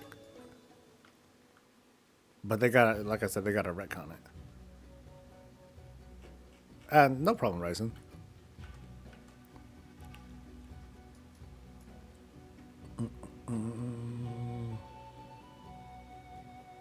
Fight me.